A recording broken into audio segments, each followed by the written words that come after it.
Yeah, you know what it is. Welcome to the best coast.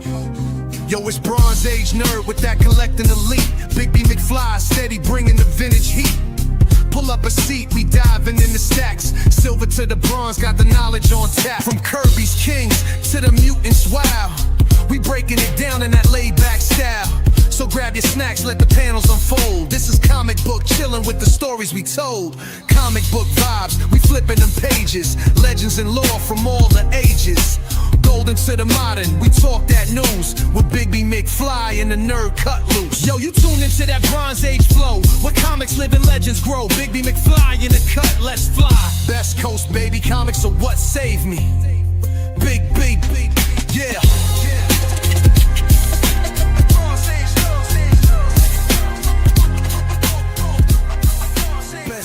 Baby, comics are what saved me. Hey, what's up, everybody? Welcome to Best Coast Comics. We're your comic collectors over here on the Best Coast, the West Coast, coming to you live. Hopefully, enough of you got the memo about the new start time. We are starting at 8 p.m. Pacific time on Saturdays now. Works out better for everybody, I hope. Let us know what you think in the comments. I'm one of your hosts, Christopher, a.k.a. the Bronze Age Nerd, and I am joined, as always, by my esteemed co-host, Inigo Montoya. Well, I did not kill your father, so I think I'm safe. I'm Big B McFly. That's Inigo. That's another guy I met today.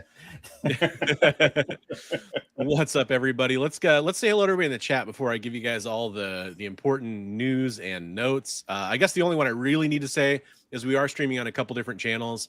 We're streaming on my channel. Again, hi, Bronze Age Nerd. We're streaming on Inigo Montoya's channel. That is Big B McFly, the comic guy. And we're also streaming live over on the EXP. The EXP, if you're not familiar, is a great channel with lots of great comic book content. So we're kind of co-streaming to all three channels at once. If you're not watching on the other channels or you don't know about the other channels, links are in the description below. We got Kenneth Bird taking the gold medalist position. He says hello to everyone in here tonight. Hi to the EXP. Just talking about the EXP. That's awesome. And we have GT Key Comic, who is coming in with the silver medal. The silver medal, also a very coveted medal, but it's nothing compared to the bronze place medal. Jesse comes in. Hi, guys. It's Jesse over at Folded Corner Bookstore. Hey, excited Jesse. to work with you guys. Hey, Jesse. Hope you had a good night over there. Kind of segues perfectly in an announcement. I started a new position. Absolutely. So I am working for Jesse over there at Folded Corner Bookstore over at the Three Rivers Crossing Mall in Kelso, Washington. Stop on in. We do have lots of great used books, lots of great new books, lots of great collector's items, and a selection of comic books that we're looking to expand here in the future, and a website that I'll be working on and hoping to get some more sales on. So come on in. I'm working part-time over there. Really excited about the future. And congratulations on the bronze medal. That's our most important comment medal. That is the most important. And I think it's a lot of graphic novels too. So yeah, that's true. Yeah, a lot of graphic novels and manga and all kinds of fun stuff. Preston is in the house. What's up, Preston? And we do have Richard. Richard making it to the show. We appreciate it. So yeah, I talked about it earlier. I won't, beat a dead drum too much, but beat a dead horse. Beat all kinds of dead things. But we are streaming at this new time, 8 p.m. Pacific time. I know it's a little later for people, but everyone was saying that they're still doing family stuff when we were streaming a couple hours ago. This works out better. Everybody was showing up like right towards the end of the show. Yeah. So it made more sense. And not only that, but also you were probably, if you were on the XP, you were just watching Jen over there. She streams every other week. We'll be on after her every week that she streams. So that'll be perfect. We don't interfere with her showtime at all. Folded Corner, I don't think they've had to ship anything yet. We're looking to change that. If you want to make some purchases over at readfoldedcorner.com, hey, that'd be awesome. There's some cool stuff up there. Check out the staff picks and the best sellers. Dan Parent's saying hi to Brian. That's awesome. Famous artist Dan Parent. Are you like there with him, Richard? I mean, yeah, what the heck? That's an honor. Thanks. Hey, Richard, if you just in case you happen to be close by Dan Parent, can you remind him? Can you just tell him thank you from me for that donation he did for Heroes for Heroes? For those of you that don't know, we do charity fundraiser for veterans for Mission 22, and part of that is we get art from artists like Dan Parent, who donated some original art pages for us that we auctioned off. I think that was like 2 years ago. So I'd love to run into him again and see if he's willing to help out again. But hey, that was awesome. He did that. Thanks, Dan. Yeah, absolutely. And thanks, Richard. Hey, Max. Yo, Big B. Max, one of the one of the guests on the Sunday art stream. So nice. Good to see you, Max. Hopefully you can get some art into the community art segment here. We'll probably post the link for that in a bit. Yeah, absolutely. In fact, I'll get in early on that just to make sure. If you guys aren't part of our Discord server, it's a free Discord server, totally optional to join. But what we do at the end of the show is we talk about community art and we sneeze, apparently. Excuse me. Bless you. Bless you. Snuck up on me. I think there's like some, still some smoke from the wildfires here in the air. I think it's got at my nose when I went out. And I'll post that link right now so you can go join. If you have artwork that you want to share with us, we show it at the end of the show. Yeah. Oh, Dan remembered us. He remembered our beards. That's awesome. so nice of him. That's cool. Thank you, Dan. Dan was a really cool guy. And I've enjoyed following Dan on social media since then, especially. If you guys aren't familiar, I mean, Dan, famous Archie artist, right? A lot of good girl art. Amazing stuff. Awesome homages to with those characters. For a lot of variant covers he's done, like exclusives and stuff. The gang is in the chat. What's up, the gang? We always love having the gang. Heck yeah, this is Max. Glenda Walker's in the chat. What's up? What's up? All you watching on the vertical chat, we are streaming also in the horizontal format. If you're watching on your phone, we still welcome you here and appreciate you being here. Yeah. I'm sorry for your so much stuff going on. Oh no. What happened to our eyes? Are we like Cyclops and we have to wear optic ruby quartz visors for the rest of our lives? I mean, I'd take that trade. Yay, horizontal now. Hey, we all wish we were horizontal, don't we? Various different ways. Tat Comics in the house. Hey, Tat. Oh, because you're gonna be going on Friday to Rose City Comic Con. I haven't figured out which day I'm going yet, but it actually looks like Friday might be the day that we end up going because I'm going most likely as a family, and that might be the best way to avoid some of the lines and all that stuff. Oh, hey, fair enough. We have Adam, who's also visually impaired. Yeah, vision impaired. So welcome in. Yeah. Well, hopefully we'll say hi to Awesome Sauce later. He always hates it when we refer to comic mystery packs as blind bags. That's right. We need to call them mystery packs, not blind bags. Preston, definitely going to try to take pictures. Took a lot at SummerCon. My daughter was so excited at SummerCon to go up to like all her favorite characters that were, people were doing cosplay and stuff and get pictures with them. And I'm sure it will be no different at Rose City. Although Friday is probably not the big day for cosplay there, but yeah, Saturday's the big cosplay day. But yeah, it happens to be on her birthday weekend, so Saturday will probably be a day we do like a party or something. You guys, it's like your whole family has a birthday that month. Yep, I'm the week before. She's the week after. My dad's the same day as her. It's crazy. There you go. Yeah, it's like East of West. Good deal. That's a good book. Nice, Max. Can you show me when your action figures? The action figures I have in the back. I should probably take some photos of them because they're really hard to see back there. But I can't really like easily grab my camera and pull it back there, and I'm not gonna pull all the action figures forward. Sometimes Bronze will show off an action figure or two. Maybe that's a segment we need to add. I mean, what I could do is I could, I've got some on the desk here I can show off. I probably should do an update on my Instagram of like what's behind me because people always ask. But there's the Symbiote Spidey. What else do I got close by? I've got J. Scott Campbell Rogue. There you go. And I've got a DD. A Kenner Wolverine. That's cool. I like that. See something a little different than just Marvel. I've got a Ultimates Lady J there. I got this guy the other day. Is that a fig pin? It's a fig pin of Rogue. Yeah. Nice. Yep. Yeah, we could. I mean, maybe we should do something like that, like an action figure themed show or something. It's not unboxed yet, but I got a Larfleeze McFarlane figure recently. So, yeah, I met Matt Richard at one of the shows. Yeah, I was interviewing a lot of the artists. I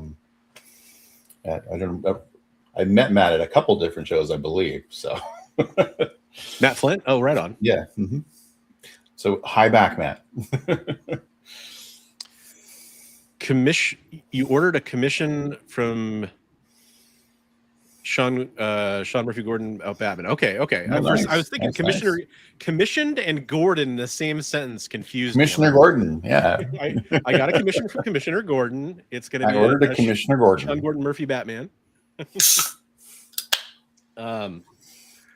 You cracked open a soda or something the same time I took a drink, and I thought for a second that oh, hey, those are good. I thought for a second that my straw had a hole in it or something. Yep, oh, a statue. Okay, right on. Here we go. Yeah, unfortunately, the McFarlane distribution stuff for the Lantern Corps figures hasn't been so great. Like, I've got a Hal Jordan Green Lantern up on my McFarlane shelf. You can't see it. But I wanted to get like one of each of the Lantern Corps, but they haven't done a really good job with that. Anyhow, that's the hangout sesh for the show, probably. We just started, hey, we love talking to our chat. We do. Hey, they're the third host of the show. So. Yeah, exactly. So the third rotating chair is our audience. Should I show off some comics I got this week? Absolutely. I heard you got some cool ones. So I got some interesting stuff. Yeah, definitely. Not like super high dollar kind of stuff. I'm not in the market for that right now because I don't have a lot of money, but I had picked up some G.I. Joe stuff from a shop nearby not that long ago, and that was like G.I. Joe the main series, the Larry Hama Marvel books, and I had him hold some other stuff for me, so let's kind of show this off. The first two are from the G.I. Joe yearbooks. I think this gets me pretty close to all of them. I have to go and see which ones I have, but there's yearbook number 3. I love that cover, Mike Zeck. And yearbook number... Is that 4? Yeah, yearbook number 4. I think I have 1 or 2 or 1 and 2. I have to go back and double check, but I know I didn't have either of those already. So getting close on the yearbooks. And then I've got just something you do not see very often, at least around here. Let me get these in some kind of vague order here because they're mostly in order. So you have the European mission issues. So yeah. I got number 1, and I'll show these a little bit more. I'll get the glare off there. So there's issue 1, which I don't think I've ever seen that in the shop. That's nice. Issue 2, and I'll go slow for these. Great cover there. Rattler, Snake Eye. I love the Rattler. The Rattler's awesome. Yeah. And then my favorite cover from the whole of the European mission story. This is issue 3. Oh, wow. That's great. Gorgeous. Trying to make sure who did that? That's really good. That one, it's great question. There's no obvious signature on it. It kind of looks like Zeck, but it does look Zecky, but then the inking looks a little unlike anything he ever gets inked. I'll have to go back and look up who all did these. I haven't entered them in my CLZ app yet. Then I have issue 4. And I'll zoom in a little bit on that one too so you can see the vehicle and all that fun stuff. You got the mine coming up against the killer whale there. The whale. He's got some of the best vehicles on some of these covers. Now, unfortunately, there's a little bit of a hole, so I jumped forward to issue 7. And you got low light staring down the scope really good. There. Yeah, really These good. These covers, I mean, they're great, dude. And this is my second favorite cover from this series. This is number 8. The snowcat falling off the cliff, and then the caption Ice Road Truckers. What would you like for Christmas, Flint? An ejector seat, a parachute, wings. That's I don't normally like dialogue bubbles on on covers, but sometimes they're good if they're done right. If they're funny, especially, right? Yeah. And then this some of the Archie ones are really good. Well, Archie's an exception, I think. Yeah. That's kind of what they're known for. This is my third favorite one, the Ice Spy. Nice. I'll get a little bit closer for that. Scarlet action. My little eye, she says. Nice. And then We have Sci-Fi, Beachhead, and Snake Eyes on issue 10, 3 of a kind.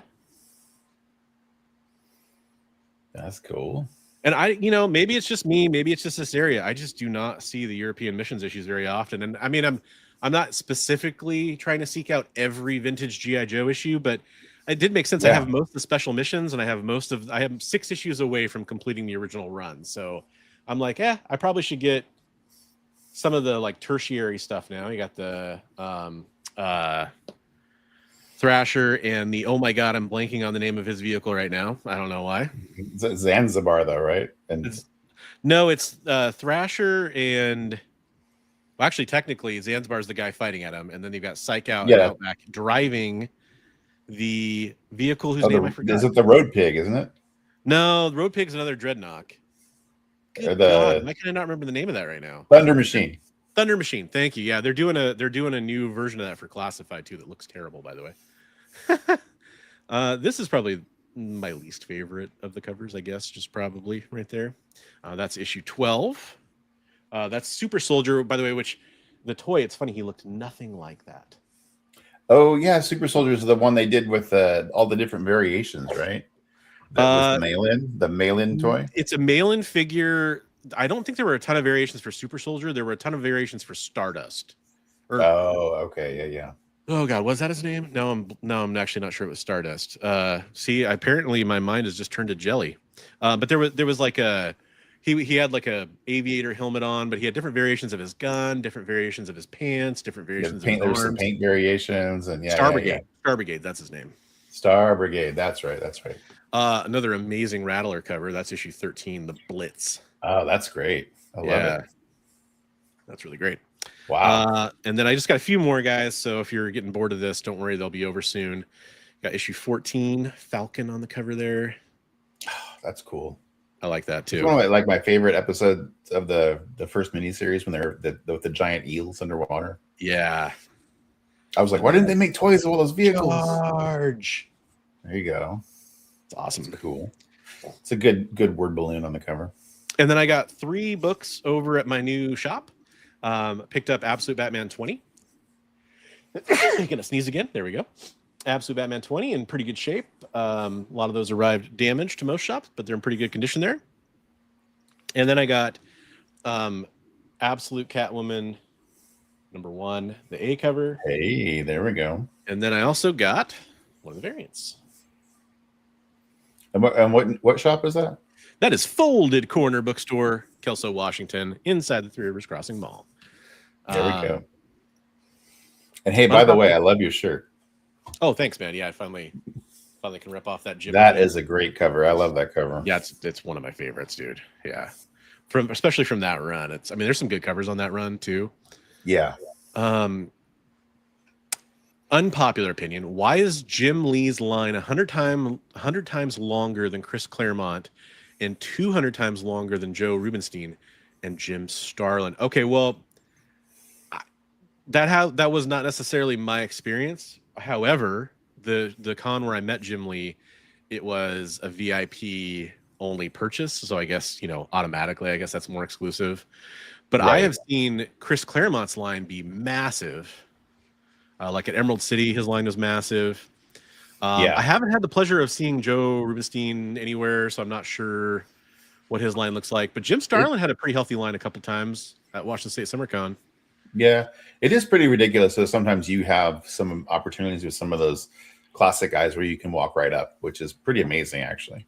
If you get that chance, even if you don't have anything to get signed, walk up and say hi and tell them how much you appreciate the work they've done. That's a good point. Here's my take on that, Richard. Oh man, my camera's wigging out here. Here's my take on that. It's probably because Chris Claremont, Rubenstein, and Starlin have been there more often than Jim Lee. Yeah. I mean, Jim Lee is Jim wasn't at Terrificon when the year I was there. And I think Terrificon makes they make an effort to make sure that they have a rotating cast so that the same people aren't there every year. I think Rubenstein and Claremont have been there quite a bit though. Yeah. At least years that I've seen people, like I think Claremont was there last year because I think everybody that we knew that was going was talking about going up to meet him. I've seen a bunch of Rubenstein Claremont remarks. That seems like they've been kind of on a whirlwind tour together, and both of them are sitting next to each other, and you can tell they're sharing markers because Rubenstein will be doing remarks with Claremont's stuff, colors that he's signing with, and it all matches and everything. However, all that said, I 1,000% agree. Jim Starlin's line should never be shorter than 50 people long. Like, that's just my opinion. Jim Starlin he's a legend. I mean, you know, and if, in fairness, all 4 of those guys are legendary in their own rights. Yeah. I mean, but I also think there's something too when you're talking about an artist, a writer, and an artist who's a writer who's also responsible for some of the best runs ever. And classic too. We're not talking about something that's just from the 90s, which there's nothing wrong with something just being from the 90s, but you know, you're talking about 70s, 80s, you know, up until 90s and beyond. For Starlin, none of like Rubenstein and Claremont, like, you know, especially for an X-Men fan, there's a lot there. Jim Lee, there's a lot there for an X-Men fan, but also a ton for DC and, you know, all the Batman and Superman stuff. I think that really what it comes down to, though, and I hate to say this, but it's resale value. Like, a lot of people are going up to Jim Lee and they're getting stuff signed and they're selling it probably. The cost of the autographs, though, is a lot different too. So it's a lot different, but I mean, it still scales up with the aftermarket price in a lot of cases too. That's true. I mean, like, I imagine, you know, Richard, you can tell us. I imagine Jim Lee is charging what, like $50 to $75 a signature, probably. I think it's more than that. Yeah. So I'm sure the chat will be able to tell us what Jim Lee is charging for an autograph at Terrificon. I mean, I think I had a pretty good deal. I don't remember the exact price, but it was like you could get one item signed. You got a free 11 by 17. Well, included, you got an 11 by 17 exclusive print signed, and you got something else too. I can't remember what else they were giving away. And I want to say it was like $100.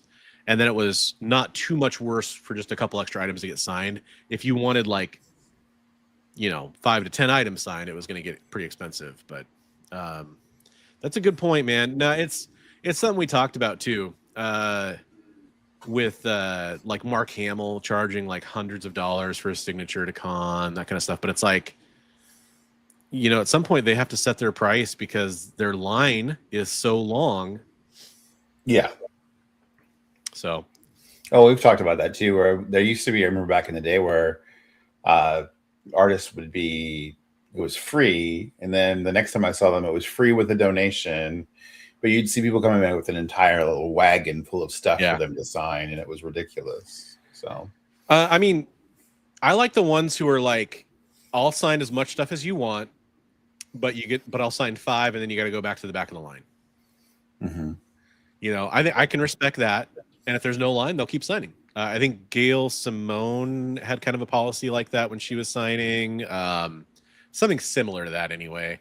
A lot of writers have policies like that. A lot of artists, it's a little different. I've also heard the one where they say if it's personalized to you, it's free. But if Larry Hama is that way. If you just want my signature, then it's going to cost. Yeah, Larry Hama does that. That one, to me, though, people can do whatever they want, but that one's a little silly because it's like, I know they can't tell, but like, just because I don't want something personalized doesn't mean I want to sell it. Right. Yeah. You know, I don't necessarily like to have all my signed comics looking different than on my other, like most signed comics, it's just their signature, right? But I do have Larry Hama. I had him personalize some because I'm like, well, I'm never getting rid of it. It's fine, you know. So it's okay, but it is a little weird. You know, and then if you pass away, then your family has to find somebody with the same name as you to sell to. Yeah, there you go. There you go. But hopefully they'll never want to do that too, but they probably will. You know, I was just thinking that, like, am I going to be that turned off if I find a book that's like signed by Jack Kirby, but it says like to Joe on it? I'm not going to, it's still going to be signed by Jack Kirby, you know? Yeah, but there is something about it. It's like, it's like order of priority, right? Like I'd rather have it signed. Secondly, I'd rather have it signed made out to me, and then third, I'd rather have it signed made out to somebody else, right? Like Right, but some of those guys, they're not signing anything else. So exactly. it's like, Yeah. I mean, I mean, at some point you just hope what you can get. But I mean, then again, most stuff by Jack Kirby, most stuff by Ditko, or and a lot of stuff by Stan Lee, even it would be signed on the inside anyway. So that right. makes So if sense you got it graded, it necessarily. would just say verified signature on the inside. Yeah. Yeah, I probably still would if I had a good enough opportunity and it was somebody who's no longer with us, but I probably wouldn't if it was somebody who's still signing. Right, right. I mean, it depends. I don't have a ton of news this week, but I have a few things. Is there anything else you want to discuss, or should we get our news on? Well, I was going to say I got some books this week, but I can only talk about them. But I got a nice Yeah, big batch you should. of the Wonder Woman, the covers by Brian Boland. His whole run from a gentleman kind of out in the boonies, but he had a great deal on them. He said that his grandfather started collecting comics and passed away, and these were the books he got. And it was the whole Boland run, and then Wow. a few of the Adam Hughes books. So And I will say, Bigby stopped by a couple hours ago to show off this stuff, and it was so cool seeing all those together. Yeah, it was nice. It was a nice run. Yeah. And they were never even bagged or anything. They were just, I couldn't believe that. Then they were just perfect. He's like, oh, we just kept them in a nice stack. So yeah, really neat. Oh, that's cool. Tat says Brian. Wait, do you mean Brian Michael Bendis? Michael BB? Or is that somebody else? Ask people to do that when they have a lot of books. And what am I going to do with To Bob, my number one fan? Well, if it's a Century book. Yeah. There you go. Or change your name to Bob. Yeah. Took me a few years to get a signature from Walter Simonson on a hardcover Ragnarok. Lines were always too long until I lucked out one year. If you go to Terrificon, there is a restaurant that Walt has breakfast at every morning. And if you buy him breakfast, he will sit with you and probably sign your books. I'd just be like, and Walt, if you could just sketch a Thor on the back of this napkin for me. It was cool when we were there. We had breakfast with Walt every single day, and then on the way out on the last day, there was Walt eating a bagel, and I'm like, hey, you mind if I take a short little video? Go one more breakfast with Walt. In my experience, Tat, Brian Michael Bendis is one of the nicest guys. He was extremely generous and kind. So cool. Every time I've ever talked to him. And I need to take him up on his offer to do some more stuff for Heroes, but I just haven't figured out when we're doing that this year at Baltimore. Cool. Nice. Cool. So you're an East Coast guy, right, Phil? I never remembered exactly. Is that kind of your stomping ground? Okay, so you got the Boland Wonder Woman stuff. It's just some fantastic covers in that run. Yeah, they were amazing. And then I went over and hung out with a friend and Comics Limited, Travis, friend of the channel. He thinned out his collection and got a great deal on some other books from Travis. So thank you, Travis. He was just like, oh, need some space, and I don't need to have every single cover of all of these books. So I've just kept the A cover, and all of the variants and everything else are just, here you go. So yeah, picked all of those up from him for a great deal. So thank you, Trav.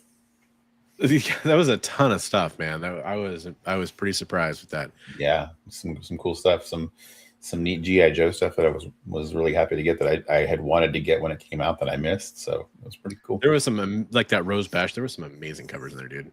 Right. Not just that one, but there was and there was a first appearance of Livewire that we both were like, that was very cool. Tat, is your uncle really Randy Emberlin, or are you using that like in the familiar sense? If so, tell Randy I said hi. He's the first big comic creator I ever had on my channel as an interview. So he's also a very Randy was really cool also for Heroes. Yeah, he's been helpful doing like signed prints pretty much just about every year we did it, or I had some left over for one year and I didn't even have to ask him, but he was So he's like my uncle. Okay, just making sure. Okay. No, he's you can every Northwest show you can pretty much count on seeing Randy there and his lovely wife. Yeah. Okay. So you got some variants of that. You also got any other fun stuff? What did I forget? What did I get that I forgot? I actually meant like there's probably something you didn't have with you that you probably got that you wanted to show off. Or No, I didn't. I didn't really pick up anything else this week. I was trying to coordinate with some people who are buying some stuff for me. So yeah, that's been hit or miss.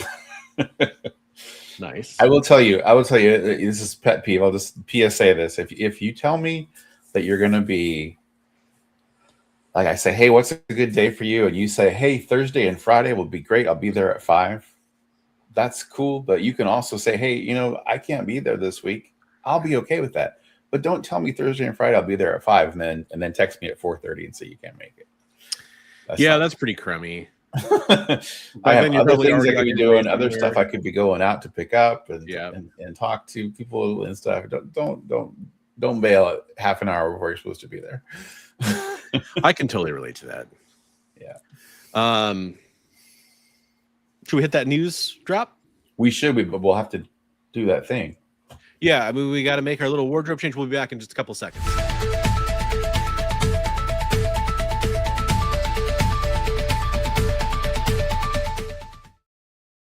Whew, had to get that suit off. Still summertime. Man, I cannot handle it. Getting over there, getting that suit on, and then taking it off with my hip being the way it is. Whew, it's really hard. I'm sorry about that, man. By the way, Richard just wants to let you know he's canceling on him. 4:59, can't make it, baby. It's like ETA. I should be there. Can't make it. Hey guys, want to talk about AI? Hey, let's do that. So this is actually on my Discord server. I'm sharing the screen there, but I want to bring up this stuff. So this was brought up by Anna Zoe on Facebook, and I went and took a look at it. You can actually see her comment here. I'm going to zoom in on this.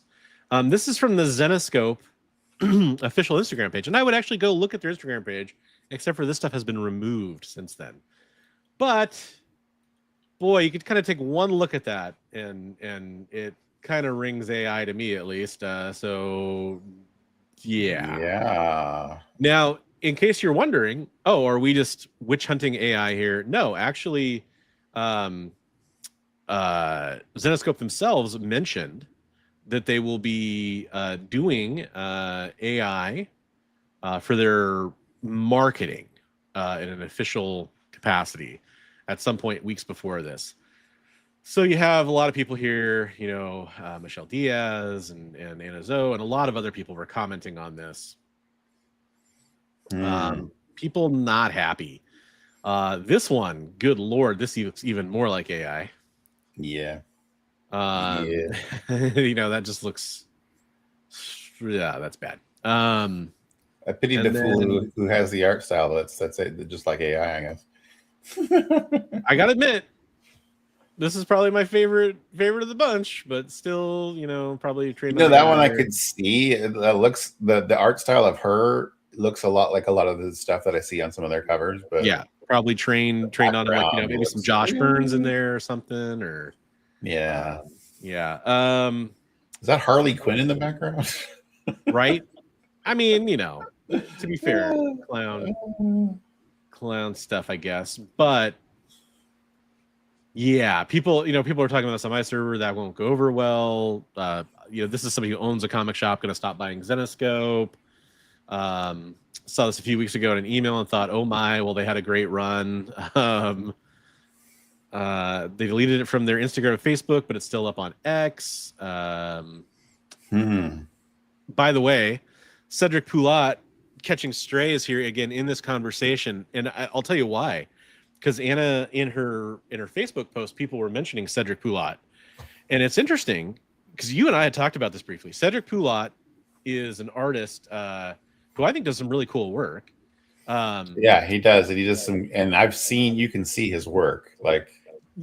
Which doesn't mean it's impossible he's not used AI at some point, but he got kind of his share of AI criticism. Yeah. And he did go through and post some like process stuff. I think on the very piece that he was being accused of using AI on. And I mean, his stuff does, you know, it's something where you could see it being added to the AI conversation. Here's his Instagram page. You know, he does a very like sexy style of art here. But I think since then, you know, he's been clear to like show a lot more like line art that he's done, stuff like that. But you know, hey, this, by the way, some spicy stuff, folks. We occasionally show off some spicy There's stuff. a little NSFW every once in a while. Yeah. But I mean, it's you know, technically it's nothing worse than you'd see in a comic shop for the most part. Right. But you know, and he wasn't posting stuff like this before, but you can see like, you know, some of his actual traditional line art or early, you know, sketches and stuff like that. Now, probably having to post a little bit more of that than he really ever wanted to because of some of those accusations. So You get some strays flying around in the chat right now. he just wants to go nuts on it, man. Like, you know what? Send me the stuff, man, and that's fine too. But at the same time, like most artists are using references of some kind. Right. Some artists are tracing. It's out there. Yeah. It's Yeah, not. well, I mean, and that hasn't the same stopped as AI, people in the past. I mean, there's been some very successful Marvel artists that do that. Yeah, Greg Land. Yeah. In fact, still getting work, and still some of his books still demanding a lot of money. Yet, so citation needed on super AI figure. Ball's in your court, buddy. I don't mean that like completely facetiously. You can prove it to me, but let's see it, man. Because again, it kind of gets into that witch hunt mentality to a certain extent. But it's interesting. Yeah. It's funny how much it came up in the conversation when people are just talking about Zenoscope. Yeah. I mean, as time goes by, we're going to get more and more of that, and AI is going to get better and better at looking less AI. It's going to get that's true. It's going to get really. The waters are going to get murky. Yeah. Yeah. Yeah. This was kind of interesting too. This is a much smaller thing, but I like stories like this. So this is, I don't know, is that Twitter or Facebook? I can try to recognize where that came. Oh, that's Threads, I think. Because this is just a screenshot somebody posted on our server. So Tony Moore says, so apparently the original cover art for Walking Dead issue 15 sold at auction last night for $75,000. That is absolutely wild to me. Doesn't really benefit me, but I can't pretend it's not hugely personally validating. That's cool. Yeah, that's awesome. Yeah. I mean, it's got to be really, validating as an artist to a lot of these guys that see their art go for so much. I bet they're wishing that they still had some of it to sell for themselves, but right. Hey, check the private chat real fast. Check it.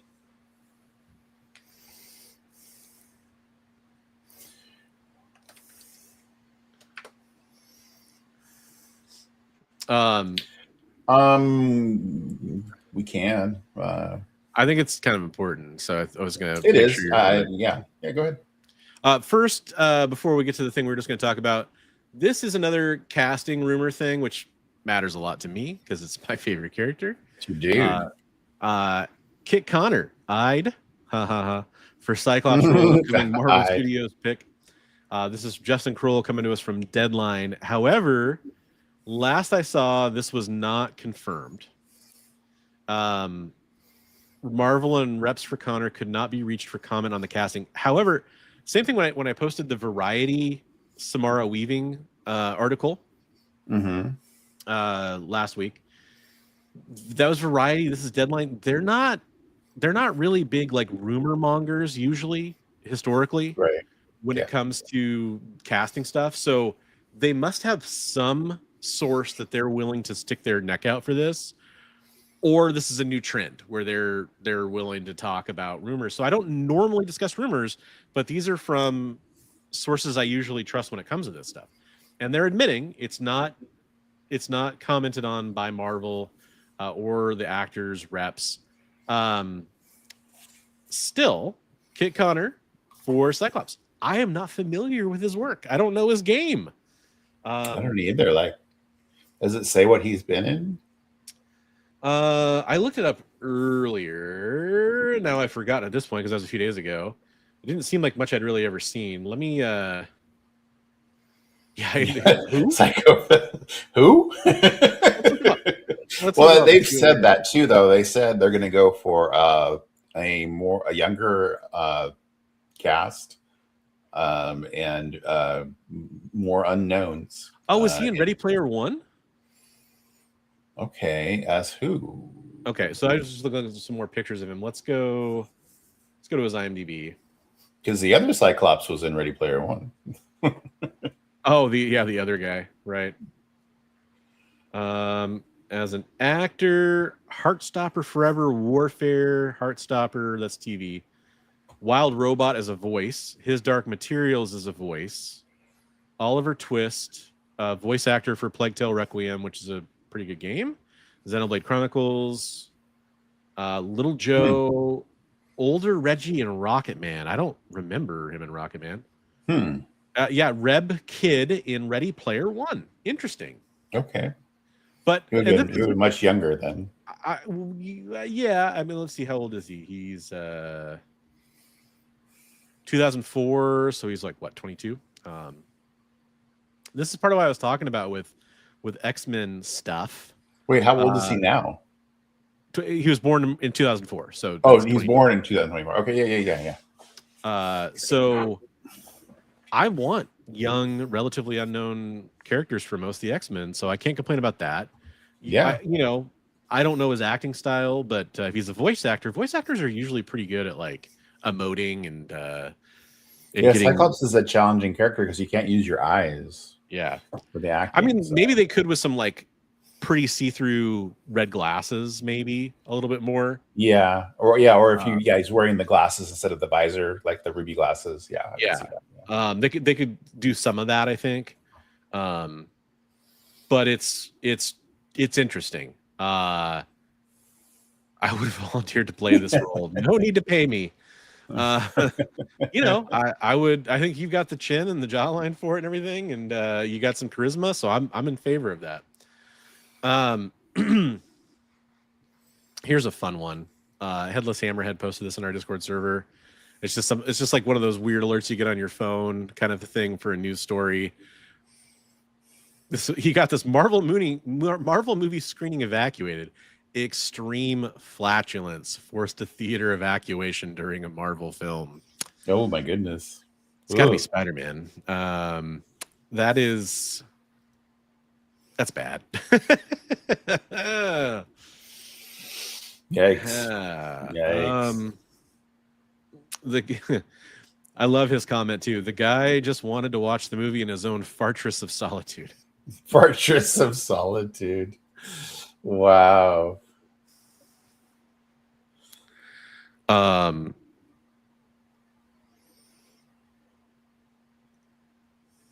reading through your comments here. And I by the way, I looked at it, figure drawing. I did look at the Mark Spear stuff. I thought I replied to you. I'm sorry if it didn't make it to you. I was dealing with some stuff back then. I saw some interesting stuff in it, but I didn't really see enough that like screamed to me. But I mean, there's something to be said there for, but it was also not comic work we were talking about. So, but you say zapped, you mean took it down? That was like commercial art, right? It was like a Mickey Mantle drawing or something, I want to say, that he was doing before he was doing comic art, or at least before he broke big. But yeah, I definitely checked it out. But yeah, Okay. I mean, here, I'll be honest with you. Figure this comment right here. I've seen his evolution. If one looked at his DeviantArt before he zapped it, you can see the stark improvement. I mean, that's trust me, bro, is what you're saying. But I would like to see it for sure. So yeah, I mean, yeah, there's a lot of tools now that people are using too that I don't. Some people consider cheating, and some people consider them just tools where they can do a rendered background and use that as a reference. And you can, if you're not a great background artist, you can move that background to the angle you need and trace it for your backgrounds and stuff. Yeah. You know. So I'm not ready to pass judgment on one way or the other. But the ones I have the biggest problem with, to me, the ones that it's like they deserve to be shown in the public eye as this, not passing the certain kind of standard, are the ones who can't draw, and that's all they're doing. Yeah. If you I've draw, seen a lot of that. I'm watching a lot of videos where people are doing commissions, and they'll say they'll show like kind of a stick figure and be like, this, well, here's my pre-work before I started doing it on the tablet, and it's like, no, that doesn't even. Yeah. And I mean, like the further point there though is not just because there are artists who've basically done traditional work, and then they started to lean heavily on AI, and that you could tell that's how they were using a couple guys. I think DC cleared house a little bit with a couple artists, for example, where that was clearly going on. I've talked about that in the past. I mean, that is one benefit of having, when you're drawing with pencil and paper, you have. Let me switch you there. You have proof that you are drawing with pencil and paper. Yeah, but it's this weird thing that happens, and here's what I don't like about it is if you're not doing traditional art, everyone acts like the barrier is like you have to prove everything then. Yeah, no, but and I will say I want to start using tablet and everything because it's going to speed me up. A lot of my stuff when I'm done with it is basically inked. It's slow to go back over and ink it again. Well, if I'm using a tablet, I can just be drawing in black and white like ink, Yeah. And look, I personally feel like traditional art is amazing. And it's my preference almost like 9 times out of 10. There's some stuff that happens digitally that just doesn't happen physically, and a lot of it comes to do with like Sozamika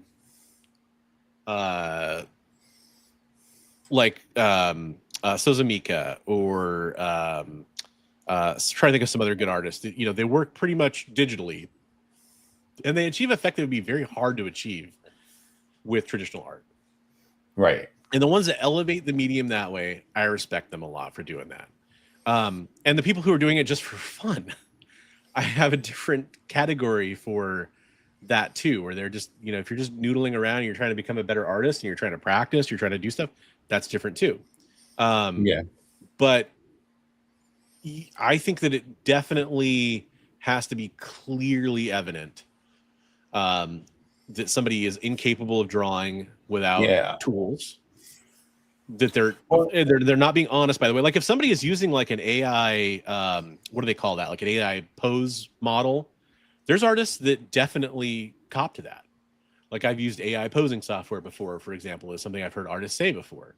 And if you're doing dude, honestly, that's better to me than somebody who's completely pretending to be a fully traditional artist. And can't let me be clear. Like I don't think it's okay for people to pass themselves off as an artist using AI.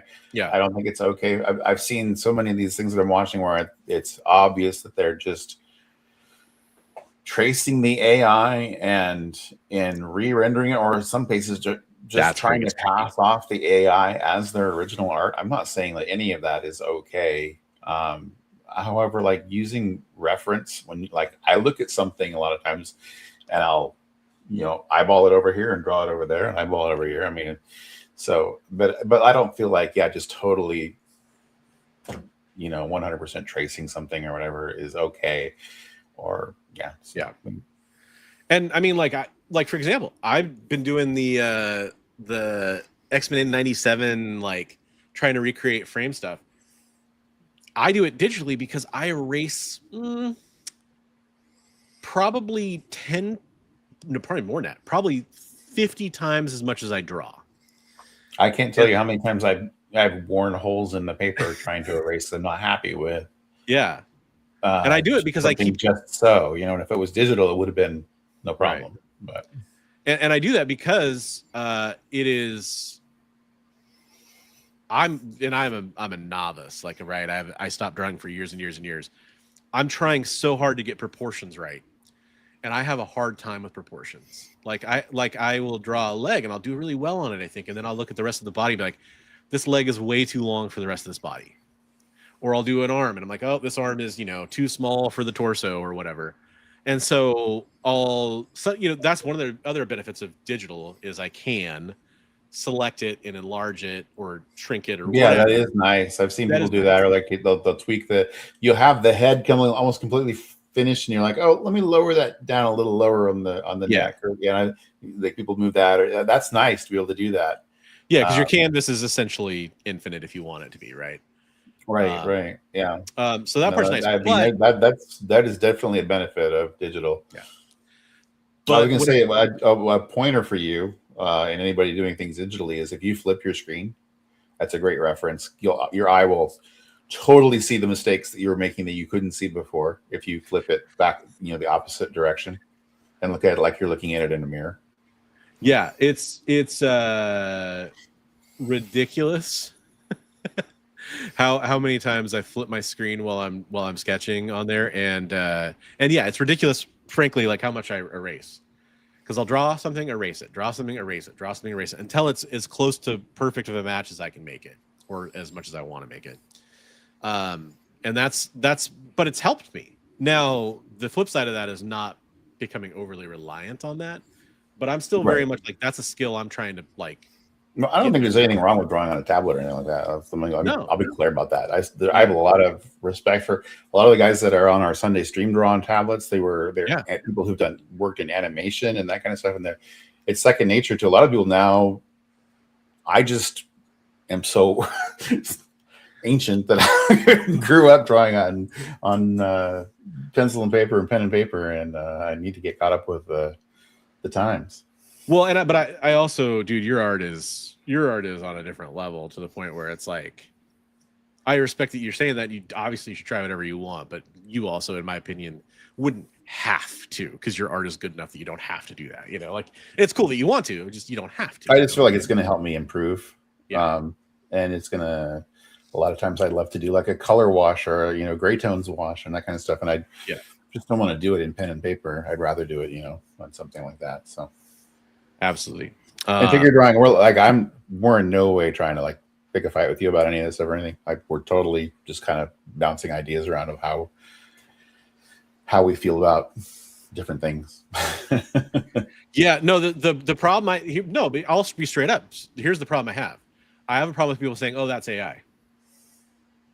If you have proof it is, please post it. Please send it. Right, and there's a program that you can run people's artwork through, and it'll tell you if it's that AI. Stuff is all bullshit, though. Is it? Oh yeah, okay. Because you will see there are videos clearly showing how people have fuzzed their artwork enough to fake it. So there's videos of people taking something, generating it with AI, the process they go through to change that so that it'll pass through the filter. And other way around, real artwork that shows up as hitting as AI.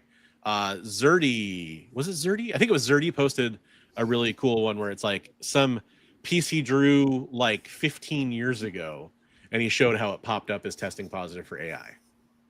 That's funny. I know, like, there was a while back where there was a guy that was swiping people, and we were trying to run his art through like, I remember that Google Lens and stuff to identify whose art he had swiped. and it popped up with some people. I'm like, that's not the right artist. And also, I started running my stuff through, and it's like this is a classic piece by Sal Buscema, drawn in 1979. Estimated value of this piece would be about $3,000. I'm like, B word, I drew that last week. That's funny. Yeah, it's one of those things where the problem is that what it comes down to is I think the people like that should be called out, but I also think that my barrier for proof is pretty high, and until it's proven, the onus is on people to prove that it was fake. I was trying to find. I mean, I've talked about it before. There's Thank you, Milton. Wish I could find my video about it. That'd be cool. Milton asked if my first medium was papyrus or cave walls. Well, which was it? It was definitely cave walls. It was cave walls. That's funny. But I've talked about it before. You know, but my barrier for proof is pretty high, I guess, is what I'll say. And if you can prove it, then we talk about it, man. Yeah, I mean, you feel for like that seems like it'd be a good chat section for the totally for the Discord. Like AI or not AI, and people can show pictures and discuss, and yes, that would be cool. I wish I could find this video of mine. That'd be cool. So let's see. Anybody in chat have any other news that they wanted to bring up? Because I got one other big one. And while we're bringing that up, I'll definitely make sure to keep looking for this video, because I want to post a link to it. But Well, this one is from Bleeding Cool. We got a Rich Johnson article, as 99% of stuff on Bleeding Cool usually is. Dark Horse demands editors quit union, join management, or take pay cut. Summarizing the article, Dark Horse Workers United says senior editors were told to join management or face demotion and a major pay cut. The union alleges Dark Horse is redefining. I'm actually going to increase the font size so you guys can follow along better there. I hope that's better. The union alleges Dark Horse is redefining senior editor roles to strip union eligibility before contract talks begin. Publishers Weekly reports the threatened pay cut could be about $10,000 if senior editors reject the new supervisory duties. Dark Horse Workers United rallied in Milwaukee, which, just for clarity, that's Milwaukee in Oregon. Right. Accusing union busting and demanding senior editors keep status and pay. The one thing I looked at a different article for this one. I'm going to check it. How many senior editors do they have? Because they keep referring to it as if it's several people. Like many, I would imagine Dark Horse doesn't have that many senior editors. I would think. I mean, is it more than 10? I don't know. I'd be surprised if it's even that many at this point. Yeah, well, but it just seems odd, because it almost seems like it'd be easier to call out, the 2 or 3 people or whatever that it might be. Because I suspect it's like 5 people or less, to be honest. But that maybe I'm totally wrong. I don't know. But what was that picture for them? It was like a calling all heroes to the workers' union. We rally on Monday in cosplay. Tell Dark Horse Comics that union busting isn't tolerated in our town. Calling all heroes. Dark Horse Workers United. It's interesting, man. This whole thing. So Dark Horse says the agreement recognizes that under the National Labor Relations Act, statutory supervisors are not eligible for union representation. We remain committed to working together in good faith throughout the collective bargaining process. I'm curious about that, because Dark Horse, we talked about this, what was it, like a month ago or whatever, I think. And Dark Horse, was like, hey, we want to work with the union, which was kind of surprising to me. Like, they kind of came out and were like, yeah. Now it seems like maybe they were kind of, giving with one hand, taking away with another, kind of a thing. But I wonder if any, we just, Richardson was just ousted. I wonder if that has anything to do with their change of, That was after the union stuff was after he left, though. I shouldn't say left, after he was forced out. But it does make me wonder, are they right about this? Like, I don't know enough about national, union labor law, but the National Labor Relations Act says statutory supervisors are not eligible for union representation. That could be true. I don't know enough about it. I don't know. I don't know labor laws either. I'm not a lawyer for that. But it could be kind of an interesting thing where it's like, well, you guys are called this under the agreement, and therefore you're not eligible for that. I just want to point that out because I think everybody's jumping on the bandwagon of calling Dark Horse wrong here for doing this, and they very well could be. I'm also believe that, but I want to kind of look more into that and figure that out. If anybody is out there is familiar with labor law or can point me in the right direction, other than doing my own hours of research to figure this out, I'm curious. I'm probably gonna look into it more though. But yeah, well, that's interesting. I think that was there are rules and regulations to be followed. Yeah. So, I'm getting caught up with comments here. Thank you, Phil. That's great. There's nothing wrong with showing videos how you do your drawings. No, I love seeing everybody's like process and stuff. It's great watching people go through and do their art. But hey, figure I love the passion, dude. Don't take it the wrong way. I'm just like there's a high barrier of proof for what I'm saying, and just look isn't the same as proof. So I've been following him for a couple of years. I don't know how far back I need to go. Okay, there you go. Now you're posting stuff. DM me, bro. I'm not gonna have access to the live chat afterwards, but DM me the image, okay? And I swear I will look at it. Was there anything else big that happened? I mean, I wasn't gonna talk about Spider-Man, not like in a spoilery way. Maybe at the very end we could do kind of a spoiler segment or something if we want to, but yeah, we talked about possibly doing that at the very end after the art and everything. Yeah. Let's see, what's the current box office? Let's get the up-to-date numbers and projections here. I will say I have friends that are going to see it for a third and fourth time. So the overwhelming numbers tell me that most people that are probably going to watch it have seen it. However, I know that's not always true. Yeah. Let's no, it's not. And we don't want to spoil anything for anybody so we're not going to say anything right now. So up until we say, please turn off that whole thing, we won't talk about spoilers for the show other than things that are in the trailer and stuff like that, and saying that it was great. Deadline. Although I will say, dude, be careful out there because I've seen tons of spoilers in the wild.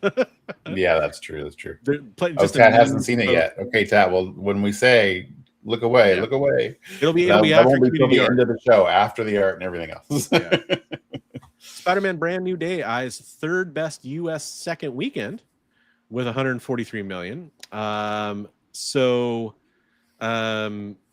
For a film's second weekend to gross over $100 million, that's quite a gift. Not just for a studio, by the way. This is Anthony D'Alessandro from Deadline reporting this. It's the 8th title to pull this off, and it's the 5th Marvel title to do so after Endgame, Infinity War, Black Panther, and the original Avengers film. Even if it doesn't topple Force Awakens' record 149.2 million sophomore weekend, it is in rare air. The total is what I'm looking for here, with an expected running cumulative total of 653 million by tomorrow. It'll have the highest 10-day gross in the history of domestic box offices, ahead of Endgame, which had 621 million. Wow. Odyssey, it's becoming more and more difficult for movies too nowadays with streaming and everything. So that's pretty impressive. I have a big thing about that I want to talk about. Odyssey has 204 million. Is that total so far? It's got to be more than that. Huh, I thought Odyssey had more than 204 million because it had a huge opening weekend. It doesn't sound right. But this is what it said, something about after last weekend's what? Yeah, the way it's written is kind of a little confusing. Well, this was 43 the million. third best weekend So overall at the box office, thanks to Spidey and the Odyssey with more than 204 million. Is that for those together? After last weekend's all-time record, 437 million, which is all films. That's really confusing to me. yeah. Okay. Anyways, the point was it's not about the Odyssey. It's about Spidey. There's been some huge movies this year, though. 650 million. Here's what I want to say about it. Not about the movie, about the box office thing. I've seen a ton of conversations. I'm gonna get on my fucking soapbox for a second. I've seen a ton of conversations about. I said B word. You dropped the F bomb. I've seen a lot of conversations about Supergirl and Spider-Man, and people saying, "Damn it, Phil!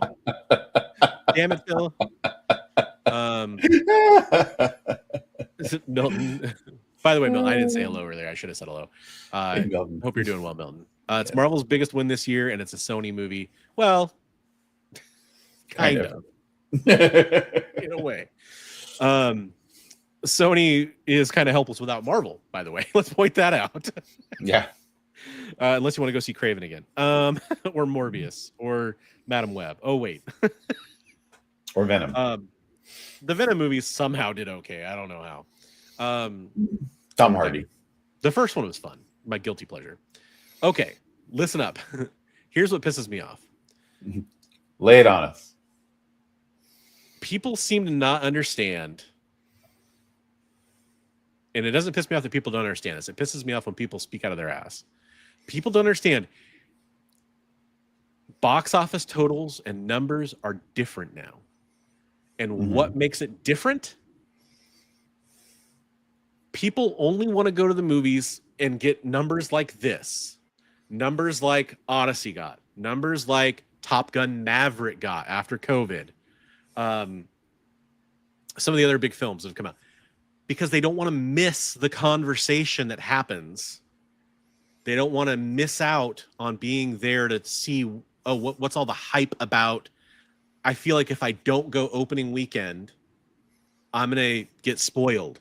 I'm not going to see what happened. I'm not going to be part of the conversations with my friends that are having about it. It's the experience that is driving the movie. And that's similar to what happened with like Endgame, similar to what happened with Infinity War, similar to what happened with Captain Marvel. Captain Marvel had a huge opening. Why? Because it was the last film coming out before the next big entry in the overall MCU story that everybody cared about. And people were like, if I miss this movie, I'm not going to understand what's going on. Yes, exactly. That was just going to use that phrase. Milton, you got it. Yeah. It's the water cooler talk. And people seem to be really slow to understand this. Like Obsession did really well for the kind of movie it was. What's the movie with Sydney Sweeney where she's the housemaid? That did pretty well. It's because people were talking about it. People were excited about it. Right. And it's like, if I don't see Odyssey in IMAX, I'm not going to see the real movie. If I don't watch Spider-Man opening weekend, I'm going to get spoiled on who Sadie Sink is playing. And by the way, Spider-Man has always been crazy.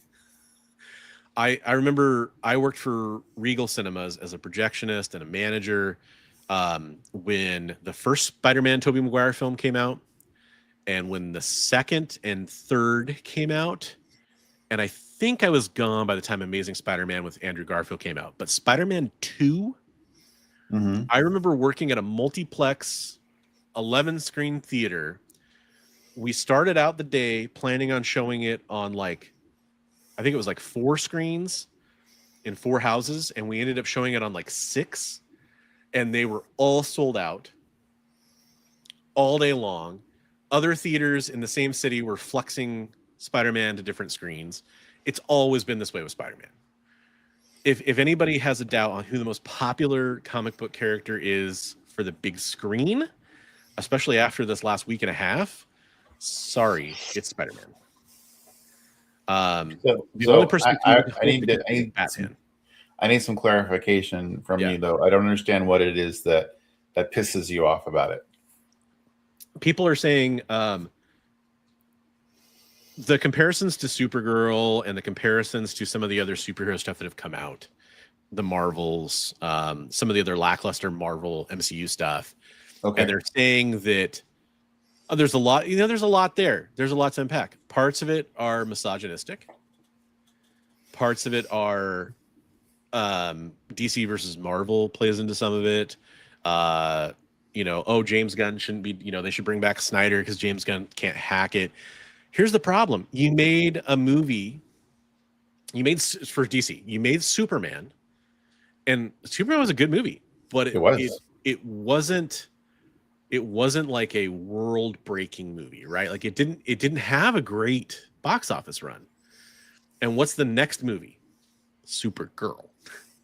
And is it Supergirl a super likable character in this? No, she's going to be drunk the whole movie. That's what the trailer told us. She's going to be kind of a drunk a-hole trying to find her way to become the redemption arc kind of thing. Yeah. And by the way, I liked Supergirl a lot. I gave it 3.5 stars out of 5. And I enjoyed it. I mean, I heard that a lot of people complain about the cinematography, the colors, and a lot of that kind of stuff. But I mean, that to me is the most salient argument against Supergirl is you took a really colorful really colorful story, and you took it and made it pretty drab looking. I can agree with that. Yeah. But those are some of the arguments. But the problem is for the most part, a marketing one. It's a timing one. You have this new DC, cinematic franchise. Could have made the argument we should have seen Batman. We should have seen, Wonder Woman first. We probably should have seen. Absolutely. I mean, more the Trinity. Yeah. Superman, Batman, Wonder Woman. Yeah. Maybe not try to shoehorn Lobo into this film or give him his own film, or Aquaman or Flash, or do a Justice League film or something. There's lots of other stuff you could tell. Part of it is the pacing thing, but it's like you can't follow up. Here's Superman, and it didn't do that great. And it's a big, bright, colorful superhero story by James Gunn. And here's Supergirl. It's a slower, smaller, even though it's cosmic, it's still somehow smaller than like the stakes of the Superman film, because it's basically about saving one kid, kind of. I will say though, like the way they're going about the DC stuff, I got to give them credit that it's different. The way, like, you're doing Lanterns, which is going to be integrated into the show. Peacemaker is part of the universe. Yeah, they're saying Blue Beetle is now too. Everything okay? So apples falling off my tree, but one of them bounced off my window. That's kind of weird. Oh no! Almost like somebody threw one at my window. That's kind of weird. Maybe you're being wooed by a teenage girl or something. I don't know. But anyway, you got a boombox out. Right. That's right. But I was gonna say, anyway, I really got to give them credit for going about it a different way, and I think it's interesting. I'm excited for Lanterns and all of the stuff coming out. Yeah, and that's part of my feeling on this too, is that as far as overall storytelling goes, to say that Supergirl sucked to me is a really big misrepresentation of what that movie was. And there are plenty of people saying that. Yeah, it sucked at the box office, but those are the reasons why, in my opinion. Right. Combine that with the fact that there is a large pack of, this is a very broad label. Sorry, it's going to piss somebody off. Snyder Bros that want it to be bad. There's a group of people like that for sure. They were all plainly talking about it online. And seeing them all celebrate and be like, see, that's what you get when you make a good Spider-Man. Look, it's not a real, there's a lot of people that are going to end up watching Supergirl on streaming and are going to end up saying like, actually that was a pretty good movie. You're going to see posts over the next couple of years like, I saw Supergirl. I don't understand what all the fuss was about. Right. Yeah. Just like a lot of superhero films that came out and have been pretty good. So that's happened to me a lot of times where I hear a negative review of a movie and then I don't see it because of those reviews of the movie, and then I end up watching it later and I go, why was everyone so harsh on this? So yeah. Hey Barbarian, what's up? How you doing? Barbarian. And then I will go so far as to say, and I won't get into spoiler reasons why, I will go so far as to say that Spider-Man Brand New Day is not the best Spider-Man film. I don't think it's the best Tom Holland Spider-Man film. So that's my opinion on that. You don't think the biggest gross? Tom Holland is the best Spider-Man? No, I think Tom Holland is a fantastic Spider-Man. I actually think Andrew Garfield might have been a better Spider-Man. I mean, yeah. Wow. That's an interesting debate. Dude, I'm here. What I'm saying is send it to me. I'm not gonna like hash it out on a live stream. That's what I'm saying, Figure. I'm not saying that I won't listen to it. I'm saying I want you to let's talk about it, and then I'll come here like, oh hey, look what I got sent. That's what I'm saying. That sounds good. That's a good way to do it. But yeah, with Andrew Garfield versus Tom Holland. I mean, obviously now Tom Holland has had many more chances to portray the character. Right. And I think he got saddled with a terrible script for. I mean, Amazing Spider-Man 2 is probably one of the worst Spider-Man films. Which, by the way, even the bad ones are still pretty decent of the main blockbuster. You know, of the theatrical release Spider-Man films. One of the worst ones. However, he's still good in it as Spider-Man. Yeah, that's what I mean. Yeah. I think there are people who try to make the best of a bad script. Yeah, that's true.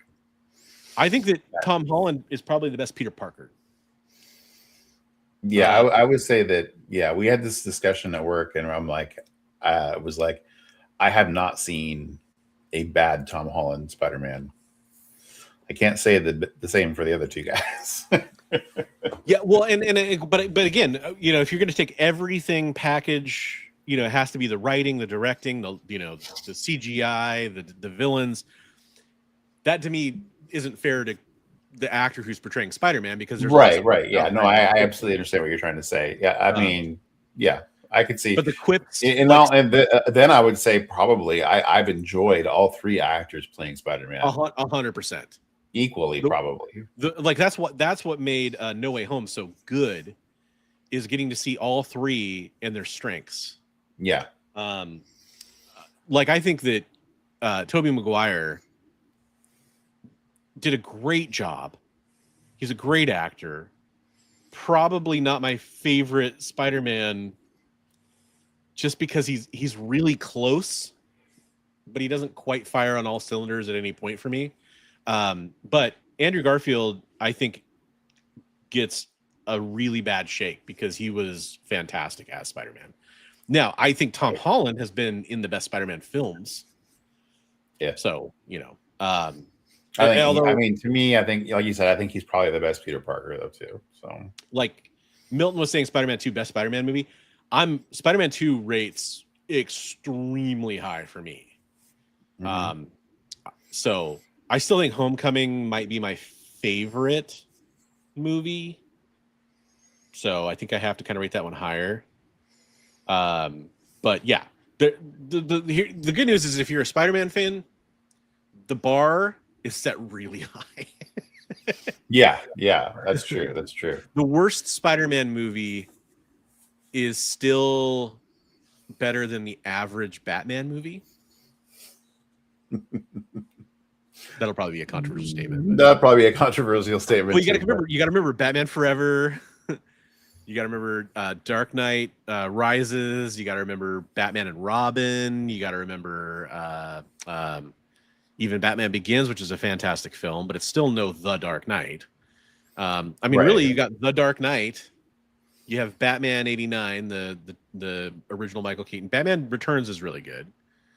And then you have The Batman, which I'm still kind of undecided on. Like, I really want to see another film in that series. I enjoyed it. I thought it was really good. Yeah, it was good, but I don't know if it was better than Amazing Spider-Man 1. Right. Yeah. No, I mean, it was a really cool take on Batman, though. Yeah. Anyhow, the point being, Spider-Man fans, congratulations. You have a lot of great stuff going. And we will talk about specifics of the movie after community art, which we should do right now, don't you think? I think that's probably a good idea. Because then we could talk about the film in full. So I'm gonna play. You know what? Actually, because of time reasons, I'm just gonna go right to the community art. Okay. I mean, I almost got you for the Sydney Sweeney reference. No, I almost got you for that one. No, you said not Sydney doing Sweeney. not doing it. Oh, but Sydney hasn't gotten any love in I'm so long. I'm trying to keep the show to a certain time constraint here. Okay, so let's look at community art, folks. I gave you the link to the Discord server earlier. We're going to talk about some of the artwork you have submitted. This is just me sharing the screen to my Discord server here. There is a link in the description below. This is Jedi Effin Master, who is posting some bookmark stuff. I think this is the next one I need to share. Yeah, he posted the Hulks here. And then he posted this because he wanted to post something that was a little bit more finished. He's like, oh, I didn't realize you guys are showing these on YouTube every week. And I was like, yeah. So this you didn't realize. Oh, no. Fantastic artwork here. I think it's something he did previously because he posted that because he's like, yeah, I'll show you some of my other work. Great job. Love it. This is fantastic. Gotta hope that Colossus Collector is watching this one because I know he would love this too. So yeah, timely with a recent episode of X-Men 97. That's all I'll say. True. Very true. And by the way, figured we're talking about AI in this chat here. You can come talk about it all you want. And then Big B kind of teased this earlier by showing off a piece inspired from this. Yeah, so I drew that a long time ago, and I kept wondering, like, what if those weren't Joker's hands that are prying the grin apart there? And so I went and took on the computer and erased the background and drew in a little different take on it. So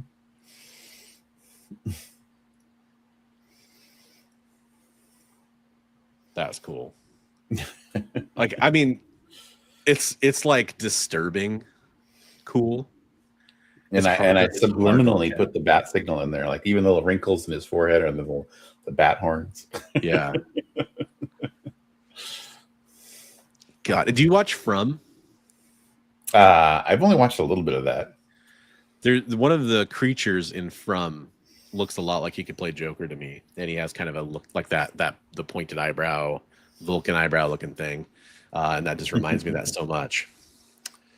Man, good job, dude. That is ridiculously good.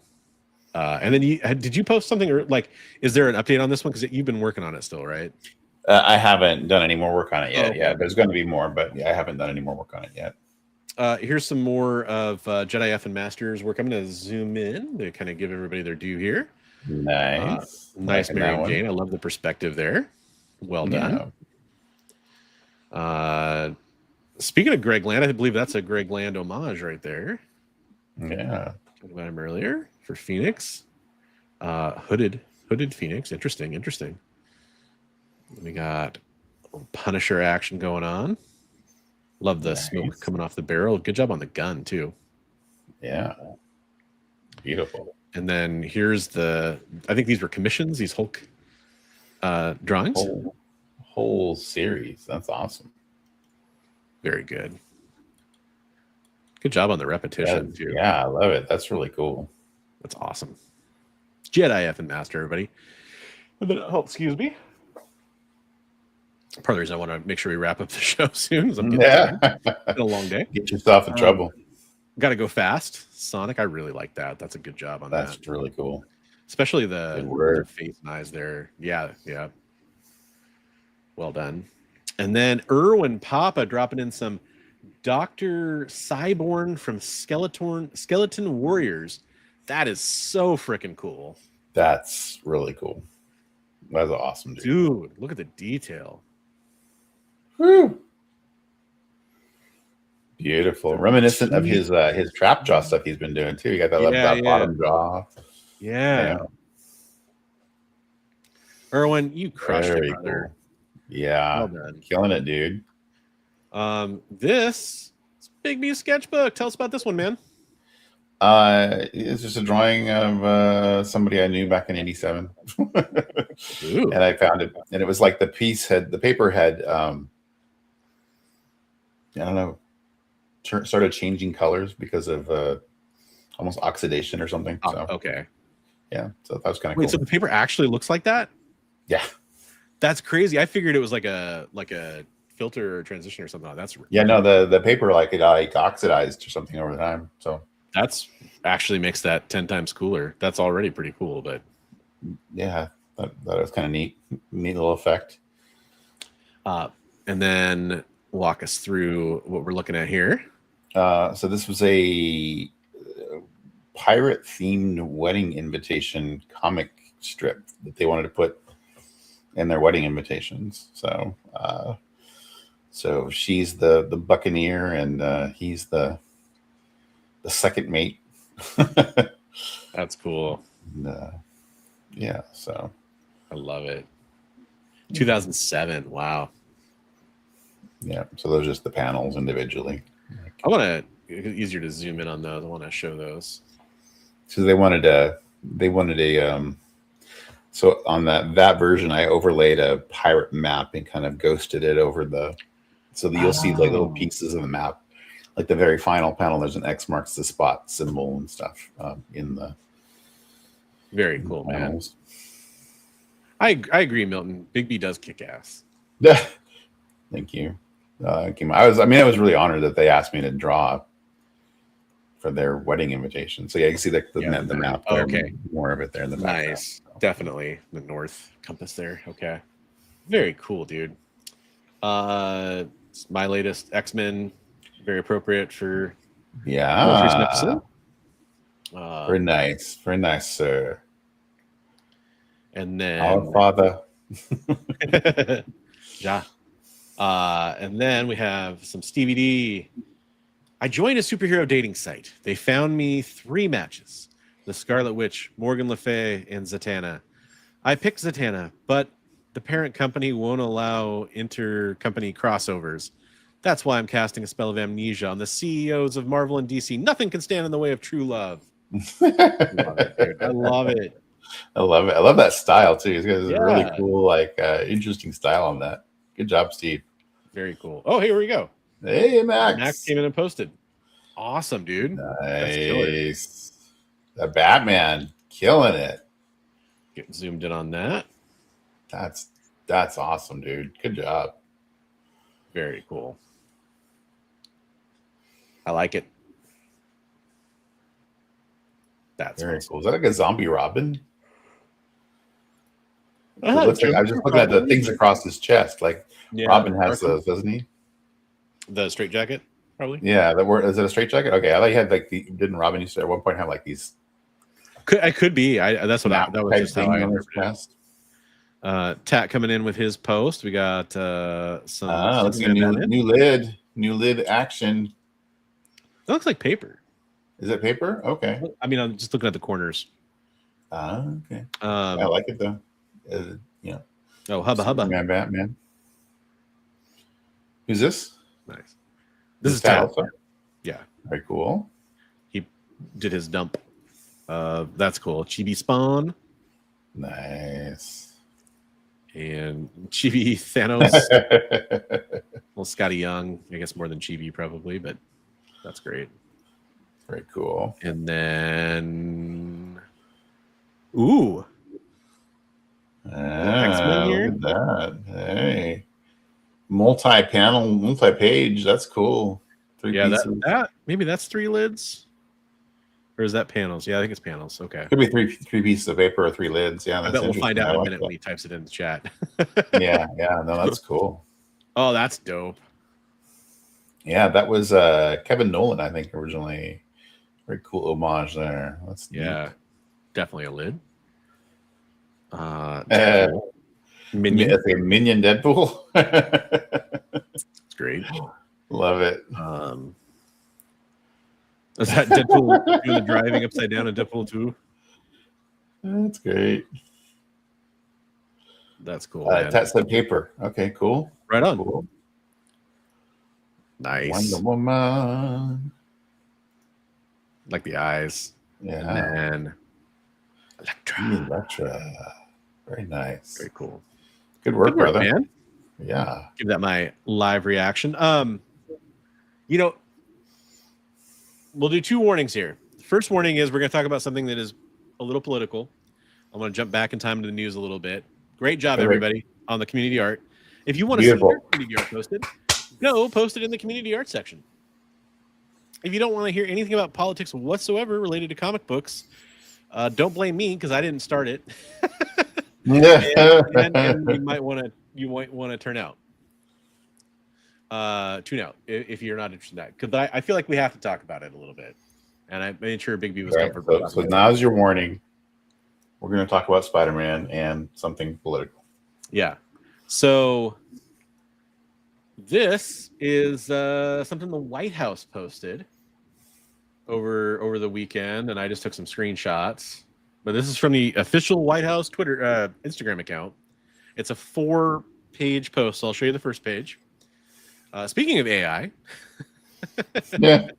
I'm guaranteed this is AI. Your friendly neighborhood ICE agents from the White House. So that's the first panel. There's the second one. There's the third one. And there's the last one. Criminal illegal aliens will be caught and deported. Quote, the White House.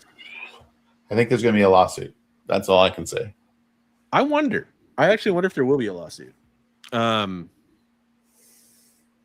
There probably should be, but I wonder if there will be one.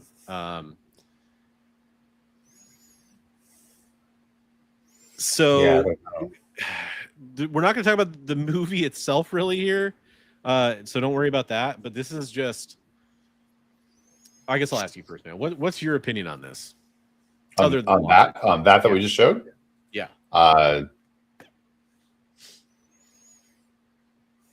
don't think that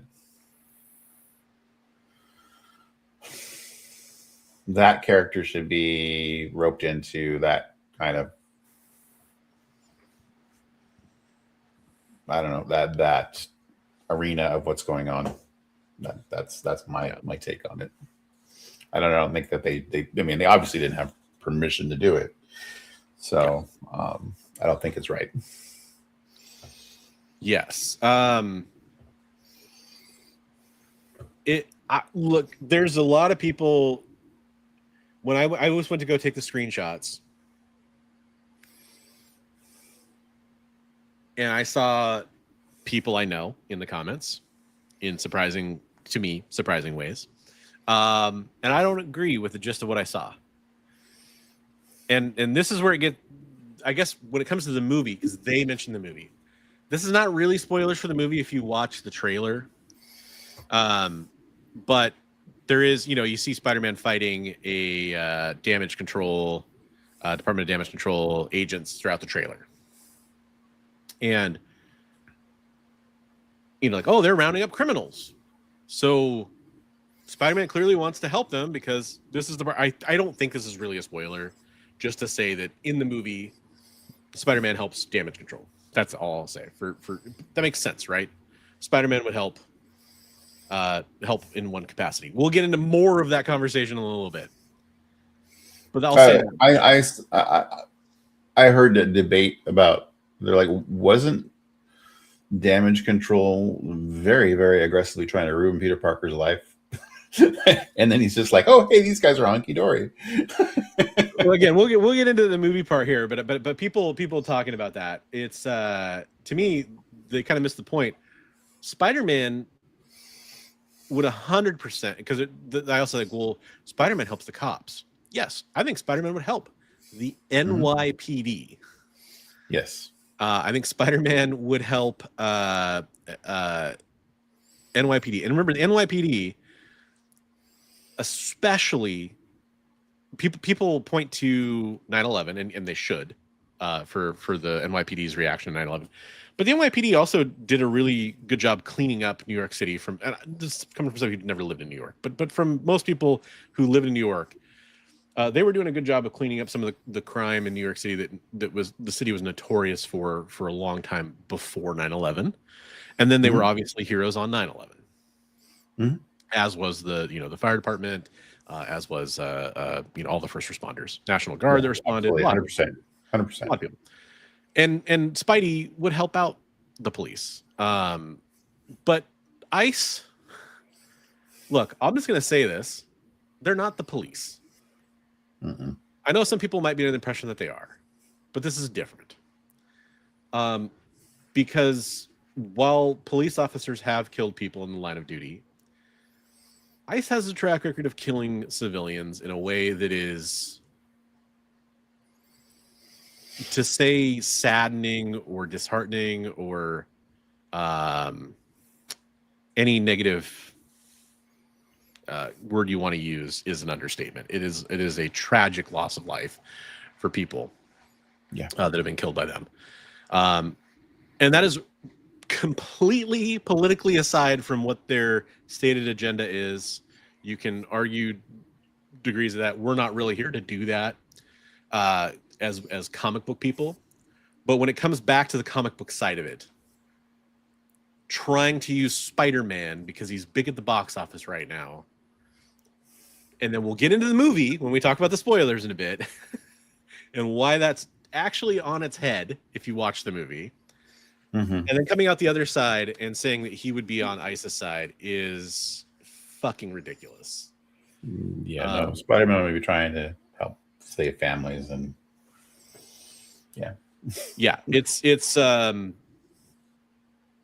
it's absolutely insane to me. And I do hope Marvel were to sue them, but I just don't see it happening. with the way this current, oh god, I don't want to get into this. I know. I don't want to get into the way that they've been treating people, like in the entertainment industry. If Marvel did sue them, if Disney did sue them, it could really have bad repercussions on them too. So I don't know. Like you're saying, they could be afraid to sue them. Yeah, it's just all I can really say about it at the end of the day, just the comic book side of things. I don't care. Like, even if I was of a certain persuasion politically, it would still piss me off to see Spider-Man associated with this because it just doesn't fit. I actually would go so far as to say if you put the Punisher in this fucked up type, it would make more sense at least. Like, it still wouldn't be right, but I could kind of see it because there's this whole thing where like they talk about this in Born Again pretty clearly. A lot of law enforcement type officials do affiliate themselves with the Punisher logo and all that shit. Even though I think they're completely wrong about that, at least it tracks more. Spider-Man? Dude, no. Spider-Man should not be associated with this in any way, shape, or form. That's just. I don't even think that Oh, he doesn't. I don't think the Punisher would even. No, he doesn't. But he differentiates too much. It's one step closer to making some sort of messed up sense than Spider-Man would be. Right. And I figure drawing, you mentioned it up above. Daniel Warren Johnson did a bunch of artwork about stuff like this when the ICE stuff first started going on. Yeah. And then there was some. I think he did some Batman stuff too, with like Absolute Batman. Maybe I'm making that up. I think there was. And I think several artists did, so maybe I'm conflating it too. But and that's exactly. It's not really political, and that's why I'm willing to talk about it. We don't really want to get just political, but when the White House posts Spider-Man in this kind of a controversial way, we kind of have to at least address it. Yeah. And it's just bizarre because it doesn't track. I mean, you could even say like, oh, well, Peter Parker joined Tony Stark in Civil War and clearly was on the side of like superhero registration. Not the same thing, dude. I've seen people talk about that. Right. It's not the same thing. If you're going to try to tell me that Spider-Man is pro-fascist at the end of the day, now he might start a story. And this, again, we'll talk about the movie in a minute. We're not talking about I'm just talking in general here. He might accidentally align himself with somebody who does something wrong and then realize it's wrong. And then the moral of the story is that he realizes it's wrong. Right. That makes sense. That's a comic book story. Right. But he's not going to do it and stick with it. He's too morally just for that, in my opinion. Yeah, he's a vigilante, but dude would help the families affected here. That's what I really want to say. Is there anything else you want to say about that? No, yeah, we've I don't know if people watching, like we've really tried to be neutral on a lot of things, and Yeah. so And I still do, because to me it's like all those things are complicated. I'm willing to have all those conversations with people individually. yeah, privately. That I don't Right. think publicly people get too heated, Yeah. and it's not a yeah, I've had many conversations with people privately, and I'm willing to listen to anybody's opinion, and I'm very appreciative of people who are willing to listen to my opinion. Yeah, 100%. And I have like complicated opinions on a lot of topics that are political. I don't necessarily believe in one side or the other. And in a lot of ways, I have a lot of like very shades of gray. Actually, I think both sides are wrong. Complicated opinions, for example. Right. But I think that this just I had a guttural reaction to seeing this where I was just like, fuck no. When you sent it to me, I felt kind of sick to my stomach. Exactly. So that's all. I really wanted to kind of just, I can't see something like that and not say something. So that's our, and if you guys want to ever have a conversation about that, we definitely can have a conversation. You can join my Discord server and we can talk about it. We will talk about it in a civilized way, or else you'll be kicked out. And I mean, civilized doesn't mean we all agree with you. Civilized means you present your case without name calling or without, that kind of stuff. That's fine. You can have that conversation there. You can have those conversations with me in my DMs, 100%. And I will listen. I promise I will listen. Yeah, I have some very, very close friends that I've had those conversations with, and it's like, it doesn't mean we're not friends anymore. It just, we respectfully listen to each other's opinions and don't scream and yell or get angry. Exactly. Yeah, and that's what it comes down to. I want to talk about the movie, though. It'll have some echoes of what we just talked about, but very lightly. So we're going to talk about the movie. Folks, if you watched and you haven't seen Spider-Man Brand New Day yet, and you've watched up till now, thank you very much for tuning in. This will be our new time slot going forward, at least for a while. 8 p.m. on Saturdays, 8 p.m. Pacific, 11 p.m. Eastern.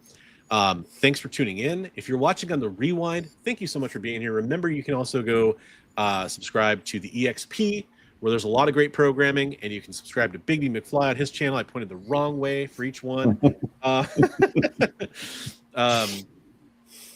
But right now, here's your warning. In about 10 seconds, we're going to start discussing spoilers for Spider-Man Brand New Day. I have warning. Banner at the bottom of the screen for anybody who hops in. Hopefully you understand that. And hola to you as well. The name changes. Hola. Hard to say if we've talked to you before, because your name could have changed. But welcome to the show. But hey, anybody who's out there, we are going to talk potentially about, we are going to talk about Spider-Man Brand New Day spoilers now. So 5, 4, 3, 2. All right. So I had the hardest time not telling you anything that was going to ruin the movie for you. Well, I already knew. I know, but you knew, but you didn't know. Like I knew, but I didn't know. Yeah. And when it was revealed, I was like, yes, but I still didn't know 110% when I went to the movie. I really wanted it to not be that character, and we're in the spoiler section. So, folks, if you're still watching and you haven't seen the movie, it means you don't care about spoilers, right? I really wanted it to be somebody other than Jean Grey for the Sadie Sink character, mostly because of the way they did it. And so I was like, I really want this to be different than what everybody thinks it is.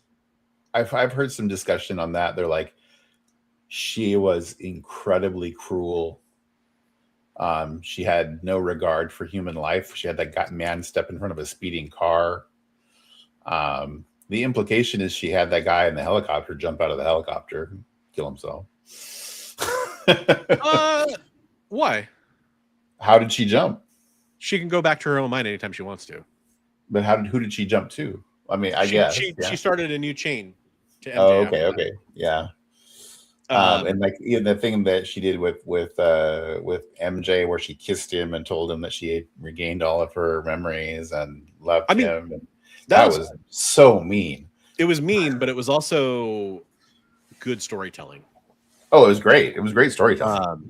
But yeah, the thing to me is, it's just because it was so obvious that it wasn't really going to be that surprising when it happened in the movie. So I was like, I hope it's just like a super big red herring, and it was going to be somebody else. But there is nobody else who it could logically have been at some point, to the point where it would be like, what are we doing here? But here's what I don't really like about that is it's not so much that she does that stuff. Jesse, thank you so much for being here. Yeah, thank you, Jesse. Thank you for being here. I didn't know you were still watching all the way through. Thanks for being here. Glad you were, though. Glad you were. Yeah, and we usually go a little bit less than this, so normally it's a shorter show, but appreciate you being here. Have a great weekend, and sounds like I'll probably see you Monday. Yeah, that's the problem, Jay. I don't really feel like it was a very strange origin for Jean. Like, where does she go from here that she just like happily becomes part of the new X-Men? Like that's a weird, you changed her sister's backstory a lot, which is a huge part of her backstory. I don't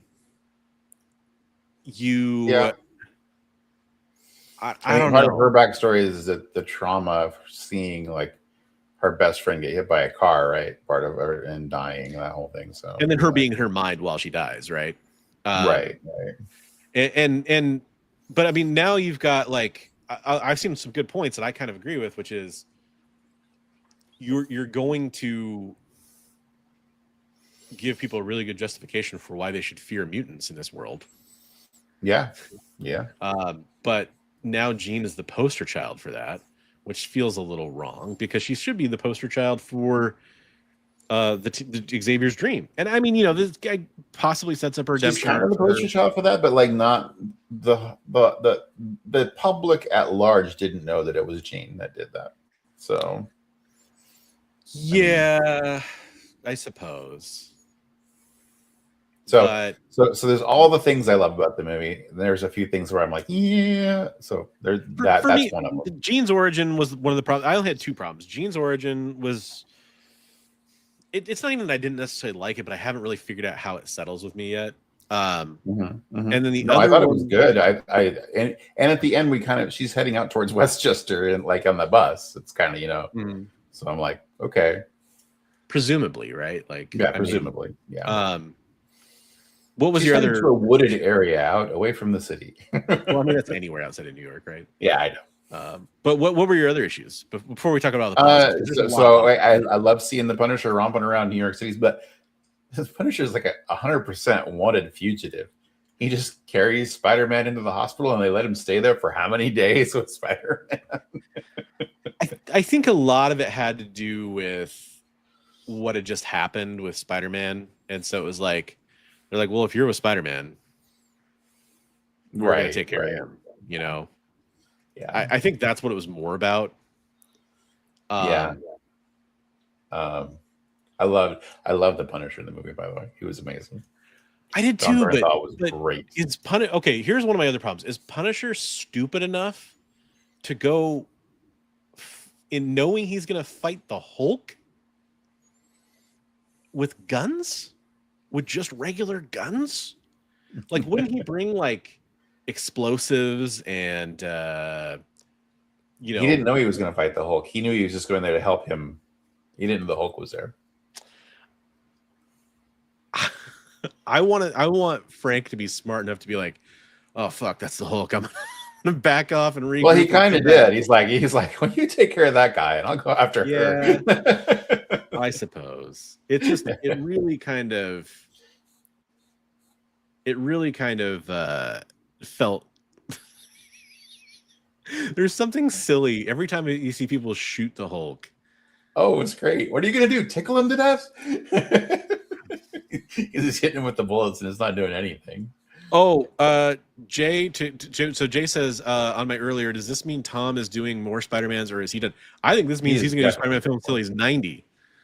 Yeah, yeah. I think they want him to do as many freaking Spider-Man movies as possible. And rumor has it, Tom and all the other, and Andrew and what's his name, other Spider-Man are all going to be doing more Spider-Man. So, well, for Doomsday or for Secret Wars at least, right? yes. We're going to see other versions. Hold on, he didn't know he was going to fight the Hulk, but he knew he was going to shoot a gun at the Hulk before he did it, and he knew that wasn't going to do shit. Well, he kind of saved Spidey at that moment, didn't he? Because he was about ready to get crushed when he shot the gun at him. Part of my problem is it shouldn't have distracted Hulk as much as it did. Yeah, he's firing 5.56 at Hulk, and sure, there's more coming at him, but it's the same as firing an AR-15 at Hulk. It's not going to do shit. It shouldn't distract I will him. say it was very entertaining, and I thought it was great. It's a cool shot. And how many people are you going to get to see the Punisher shoot at that much in a movie that's not R-rated? I mean, it just seemed like a real bonehead move, in my opinion. It didn't make Frank look great. That's what I'm saying. Things later in the series, like where he takes the explosives and stuff, that's better. Yeah. I mean, but that is what I've always loved about like the Marvel universe in comics and everything, is you've got a character like Frank or Daredevil or something, who's supposed to be like this street level guy, and they can run into somebody like the Hulk, and what are they going to do? It's like, dude, 100%. You got to have those kind of stories told. I love that when Spider-Man's like, this is way above your pay grade. That's the freaking Hulk. Yeah. It was great. I mean, it was just that emphasis of this is how absurd that is. Dude, but here's my one like other real problem with that sequence, though. This is a very minor thing, but they did so many classic homage shots in this film. Yes. How do you not have the Spider-Man punching Hulk in the lower stomach or whatever you want to call it, like the McFarlane cover? That one, yeah. The drunk punch. Yeah. That would have been the perfect. I mean, it's probably the most iconic Hulk and Spidey cover, right? I would think. Right. Yeah. That's true. And it would have been that would have been a fun moment where, then Spider-Man instantly regrets that or something. And, right. Oh boy, I don't know. That just surprised me. They said they wanted the part with I didn't know you could get that big. Well, that and I will the say, rampaging Hulk. We haven't seen rampaging Hulk. Yeah, I was happy to see that. Don't get me wrong. Yeah, it was great. So cool. Yeah, hopefully it stays that way for a while. I think that makes more sense to me to have Savage Hulk, Rampaging Hulk, whatever you want to call it, not Professor Hulk. For a while. I love so many things, but yeah, like somebody pointed out, like Damage Control was trying to actively ruin his life, and then he's like, "Oh, hey, Damage Control, you're fine." I mean, I'm blanking. In what ways were they actively trying to ruin his life specifically? Do you mean like maybe when they were supposed to be revealed that he had killed Mysterio, and then all of they were trying to do all those things to Aunt May and to Happy and all of the threatening them. Didn't that all change when the world forgot he was Peter Parker? Yeah, no, but he didn't forget what they were. But I mean, the only reason they were after him is because they thought that he did it. And if they don't think he did it, then that's true, I guess. But that actually brings up a really good point. I saw some really great criticism of No Way Home, which is, wouldn't it have been so much better for them just to make everybody forget what happened with Mysterio instead of forget that he's Peter Parker? Right. Yeah. There's so many things that he could have people forget instead of forget that he's Peter Parker. But I mean, a big part of that film, though, is the arrogance of Doctor Strange thinking he can pull it off. Yeah. Sorry, so Jay, you got a couple comments here, but the most of the time, yeah, of course, the MCU versions of the characters are way less powerful, which I also kind of have. As time goes on, as we get to Secret Wars and stuff, I really hope they kind of change that a little bit, because I'd like to see some more powerful like the Hulk should be more powerful than he is. Even if the most powerful we've seen him, he should be more powerful than that, I think. The movie was long enough. They should have just added the Spidey Punisher fighting the Hand at the Staten Island part. So a lot of people complain about the length of the movie. I thought it was fine. I didn't have any problem with the length. No, it was good. Hey, Jedi F Master, what's up? Hey, by the way, we are talking about Spider-Man Brand New Day spoilers. So if you haven't seen the movie, just be warned. That's what we're talking about right now. Thanks for sharing the artwork. What else was kind of? So, by the way, I didn't say it during the thing, but I think that his Phoenix picture was actually Sadie Sink. Yeah, the hood and Sadie Sink. Yeah. For sure. I imagine that was part of that. That's why I mentioned the hood, but I didn't say anything about it. Right. Like in a hood. Interesting. I was like, wait a minute. Yeah. By the way, since I did make that comment about the origin, I think Sadie Sink is a really cool choice for I think it's great casting. Yeah. Mm-hmm. I don't know that she's like the best possible, but I think it's slightly weird because she came from a series where there was a psychic powered kid that wasn't her, and now she's the psychic powered kid. That's the only thing that's kind of weird about it to me, but whatever. I mean, I think she did a great job in the movie, and like the part where she gains telekinesis and everything was or realizes she has telekinesis, unlocks telekinesis in her head. She was way better in this than showed more range and depth than she even did in Stranger Things, and I think she was one of the highlights of Stranger Things. So I thought she did great. What was your favorite homage shot, by the way? Like, which one stuck out to you as like, oh, that's awesome? Oh, the AF-15 was amazing. That was really good. That was super good. That was really good. But like all of them, I like even the I know that cover, when it was Spidey in the 70s doing goofy stuff where he's fighting Ramrod, I was like, oh god, that cover, and like they picked some strange ones, dude. Like the Boomerang cover, even the Tarantula cover isn't like that crazy. But the cover, that one's a pretty big one because it was on the Peter Parker #1 and it was an issue of Spider-Man. But I mean, like they're like the McFarlane stuff makes perfect sense to me. I guess for me, it's like, why not have Eric Larson in there? Was there a Mark Bagley one even? Like that's some of the omissions are kind of a bigger deal to me than the ones they included. Yeah, they did do a lot more of the classic, like, early Spider-Man stuff rather than Yeah. Jay, I hope so. Like, I freaking hope so. The X-Men need to be young, dude. If you start with that's what I have heard, that they're going to go.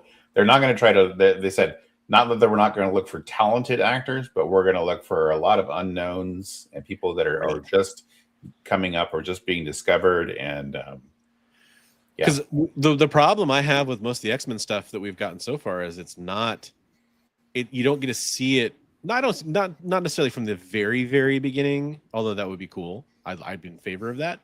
But it's like, let's not make it about Wolverine and Storm right off the bat. Like, let's make it about some of the more original X-Men. Let's make it about some of the original stories. Let's make it about growing up with them. And let's get all those stories. And in order to do that, or at least, all the good ones, in order to do that, they have to be young, because otherwise they'll be 60 by the time they get to Dark Phoenix Saga or something. Okay, so this could be a hot take, but like a lot of people say, like, the original X-Men stories are pretty terrible. I think that there's a lot of stuff you don't need to bother with until the Claremont era. Yeah. But I think it's crazy to start with stuff after that Claremont era. Yeah, no, and there's some stuff. There's really, like, bringing in, like, when characters first appear, like the Juggernaut, and a lot of that kind of stuff would be interesting to bring, like, that stuff in early on to show that relationship and stuff. But hey, Lyle, we're doing spoilers if you haven't seen Spider-Man Brand New Day. Just a heads up.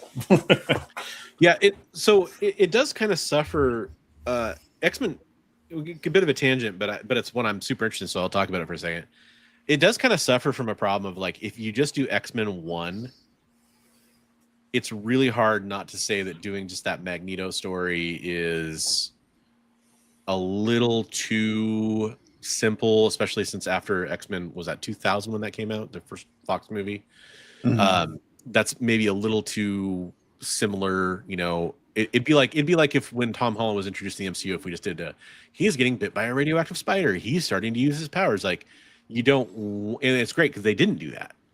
When they showed him in freaking Civil War, we already, hey, that's Spider-Man. We know everything about him. You know, yeah. Although what's funny and what's great about it at the same time is we've never seen Tom Holland get bit by the spider. Not even in a flashback. And they somehow did Spider-Man as a fully established character, and yet still did several movies to tell like his origin story, and I think that was great. Right. Because really, you can make the argument that No Way Home is his like. Well, and he's a different Spider-Man. He didn't have the Uncle Ben thing, so he had the Aunt May moment.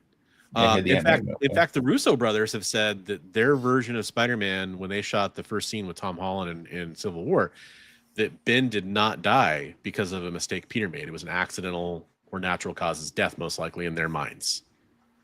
Right. And he lost his uncle and he lost his parents. A lot of speculation that he lost his parents in 9/11, actually. We don't know. And it's kind of, but it's funny because at the end of No Way Home, he's got the bright colored suit. He's lost Aunt May. He's starting out in an apartment without any money. That's very he's much starting off as Steve Ditko Spider-Man. Yeah, basically. Exactly. Yeah. Excellent, Son of Crom. Hey, welcome to the show, by the way, Preston. I totally understand. This is longer than we probably would normally plan to go, just because we wanted to talk about this, but we didn't want everybody to get. Thanks for being here, Preston. And totally understandable, Lyle. I actually, Regal Cinemas near me does Discount Tuesdays, where it's a lot cheaper to go, and so that's when my family went and we saw it last Tuesday, because I couldn't afford to pay full price right now. That's for sure. Right. So, anyways, Spider-Man, just to kind of sum it up, Brand New Day is a fantastic film. It's really well done. I think it's kind of crazy that it's the highest grossing Spider-Man film to me, because I still don't think it's the best one. That doesn't necessarily mean anything.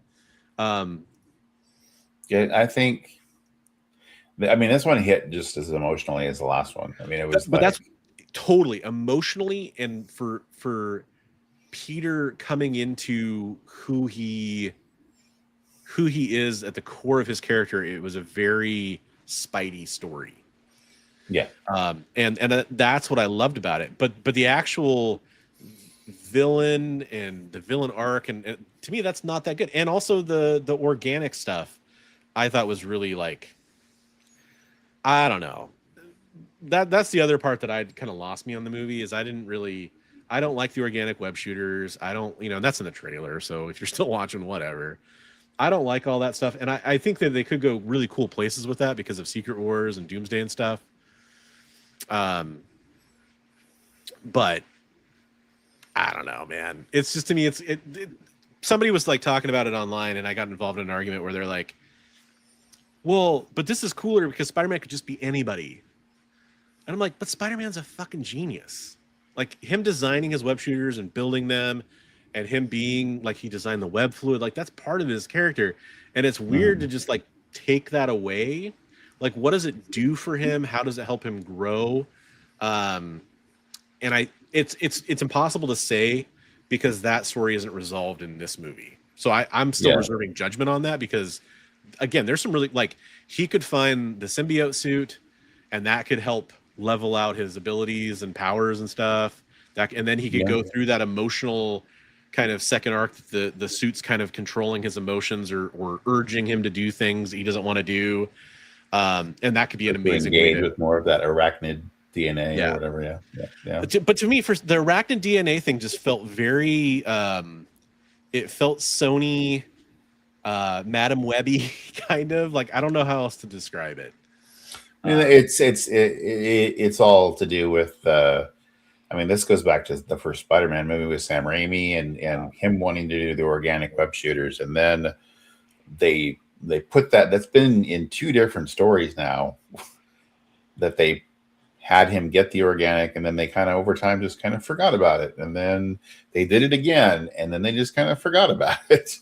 And the moment in No Way Home where like they're making fun of Tobey Maguire for the organic web shooters is one of the funniest moments in that movie. Right. I love that moment. That's great. But it's really, you know, I don't want to make it sound like I'm like harshing on the movie. I'm just like I'm a little like surprised at the reaction, I guess, considering that, and that's what reinforces my opinion that a lot of people went to go see it because they wanted to like know without being spoiled what's going on with Sadie Sink's character. So that was really successful, I think. Yeah, but a lot of people are rewatching it because of the emotional impact Sure. of him reestablishing that relationship with MJ and with Ned, and that whole thing. It was so powerful. So the Tom Holland Spidey movies, like especially the named ones, like not just the ones he's in, are so friggin' good. Like the Far From Home is the worst one in my opinion, and that's still a really good movie. Yeah. I liked Mysterio and everything in that movie, but it just kind of suffered from like, maybe it was because it was abroad instead of there was the Night Monkey stuff. It was a little strange, but it was still really, really good. And if that's the worst movie you've made, holy crap! I can't wait to see more. But I am curious, you know, because we have Doomsday, we have Secret Wars, we have a lot of crossover stuff coming over. It really makes me wonder, where do you go next for your next actual Spider film? Like, I saw people saying they wanted like more Tombstone in this movie. I'm like, really? You wanted more? Like, why? Yeah, and I mean, hey, hats off to Marvel and Sony, because like they really heavily leaned into like Tombstone was really going to be a big part of this movie. Yeah, for a while there, they had a lot of like scenes with dialogue and stuff that you could see and everything, and I'm like, wow, he really was. He had like one line, if I'm not mistaken. Right. And then there was also a lot of stuff about Keith David. Like, well, who's Keith David playing? He does the voice on like a freaking documentary. So I saw the crown. Like, I didn't read this coming. I think a portion of the movie's success is the growing love of Zendaya and Tom. It's kind of like the Travis and the Swifties. Maybe there's a lot of newer, younger fans in general, and that's awesome. By the way, I think that's a really salient point. That's a good point. Yeah. Yeah, I think that that's pretty well deserved. And shout out to oh god, what's Ned's actor's name? I forgot his name. Shout out to him. He does a good job too. Like, he's been solid. Oh yeah. I mean, that kind of leads back to what I was just saying. There's some people, I've seen some speculation that they're still going to keep going Hobgoblin for Ned. Yeah. Although he said that what he had that thing, I promise not to try to kill you. I really want to see symbiote and Venom stuff. That's I think we're there. Like, I don't know. That's just where I'm at, because I want to see Carnage, and I want to see Venom and, you know, Carnage and all that stuff. We saw Carnage. He was Woody Harrelson. No. MCU. Fuck Sony. You want to see Carnage versus Spider-Man. You want to see Venom versus Spider-Man. I don't want to see Woody Harrelson with a wig ever again. No offense to Woody. Do True Detective season 1, take 2. I think it'll be really interesting to see where they go in the Secret Wars stuff. Yeah, a lot of people saying we're going to see Tobey Maguire in Secret Wars, and Andrew Garfield possibly as well. Andrew Garfield, and those two characters are probably going to die. And then that in original or in the new Secret Wars storyline, Spider-Man is in a life raft. Tom Holland Spider-Man would be one of the characters in a life raft that is unaffected by Doctor Doom creating Battle World and changing reality. So there's Spider-Man and several other characters. So they're saying in that storyline, that could be where he is in that floating bubble post-credit scene. Yeah. So, which, by the way, it was a little sad to not see a mid-credit scene too. Right? Yeah. I kind of wanted one in a movie like this. Even if you did your like funny one there and you did the little like, because the post credit scene is very like, it's not Okay, much. we're talking about, okay, but we talked about Supergirl. I was disappointed. There was no post credit in Supergirl. That's true. Was there in in Superman they had the rebuilding Metropolis thing, right? The little They had that one, and they had a mid credit with her in Crypto, didn't she? Wasn't that mid credit? Was that mid credit or was that just at the very end of the film? I think it was just at the very end.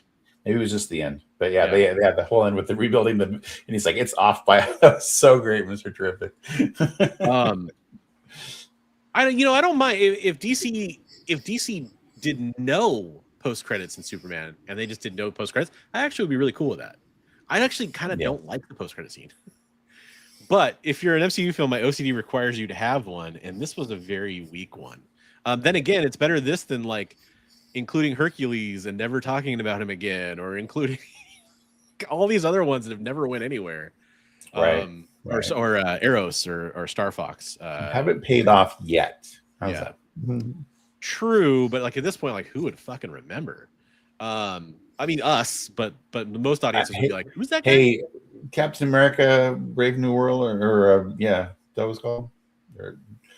Yeah, well, we paid off a 20-year-old or 20-year-old Hulk story, right? Figure this is my thank you very much for sending the email. I definitely want to check it out, and I don't mind about people talking about AI in chat. I have a barrier of proof for before I make accusations for people, and it's more than just I saw it and think it's AI. And maybe your email completely does that, which is why I want to go check it out and read it. Your Mark Spears one was definitely interesting, and I had opinions on it. When you have more time to in depth, delve into it and really look at the pieces. But it's always welcome, and you are always welcome in chat. You expressing your opinions. We appreciate everybody in chat, definitely, and anybody who wants to engage in honest conversation. Extra so thanks, man. Totally no hard feelings one way or the other for me. Just explaining. So there's, to me it's like I want to see that stuff. I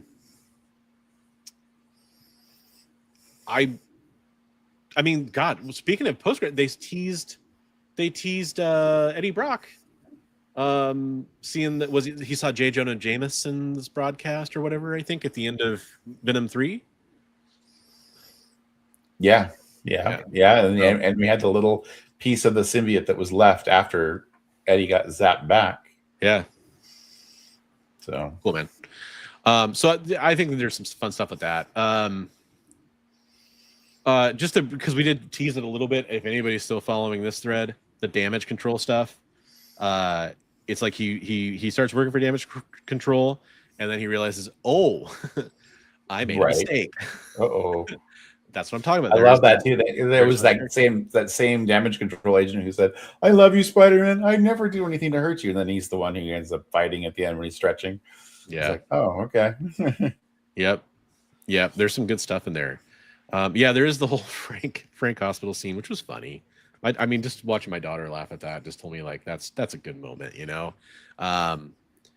It's really cool to see Spider-Man beloved right now, considering how No Way Home and Far From Home, how those films went, with everybody hating Spider-Man. But it does make me wonder if we'll get more J.K. Jameson, J. Jonah Jameson, and kind of spinning, evil pictures of Spider-Man and all that kind of stuff. I wonder if he's a menace. Yeah. What do you think about the Ned thing at the end? What's your take on the Ned scene at the end? Because everybody has a different opinion on the end. The handshake. He remembered. He remembered. Does he remember everything? I think he remembered everything, and I think he remembered everything because of his affinity for magic, that he was able to overcome the spell. I don't think the girl that lives in his apartment was anybody. The girl who lives in his apartment building was the gal from high school who was always doing the announcements and everything. The blonde-haired girl. Oh, was it? Yeah, it was her. The one that was on the TV show they did? in the school? Yeah, she's actually a Spider-Man character. I don't remember her name, but a civilian in Spider-Man, right? she's a civilian Spider-Man character who Yeah. went to high school with Peter and Mary Jane and Ned and everyone. She's the I did same. not recognize her. It was the same actress.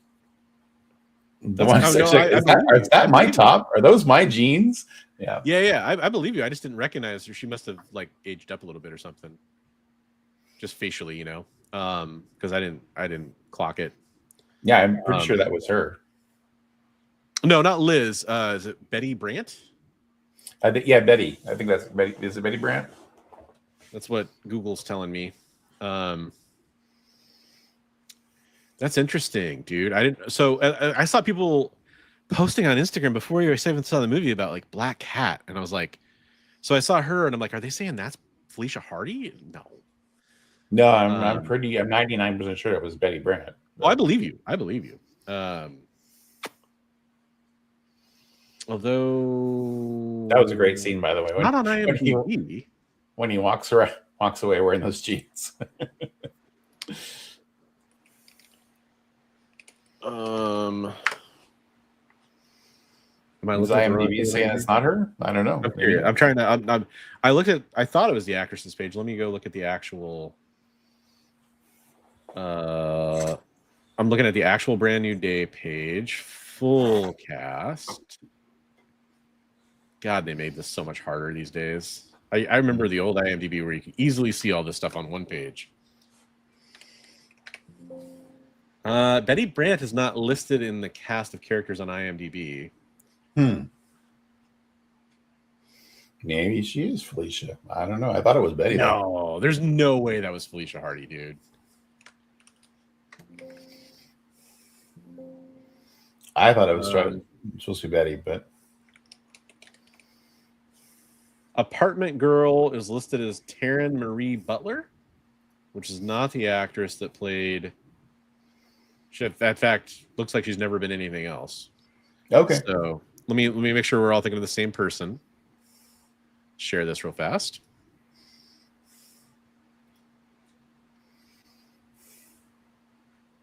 That's her headshot. Okay. Yeah, that looks right. Yep. And she's listed as Apartment Girl in the cast here, and it looks like she's going to be in Breaking Cover, whatever that is. But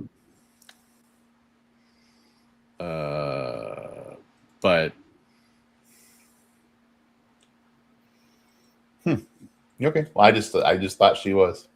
She does have a semi resemblance to the other guy.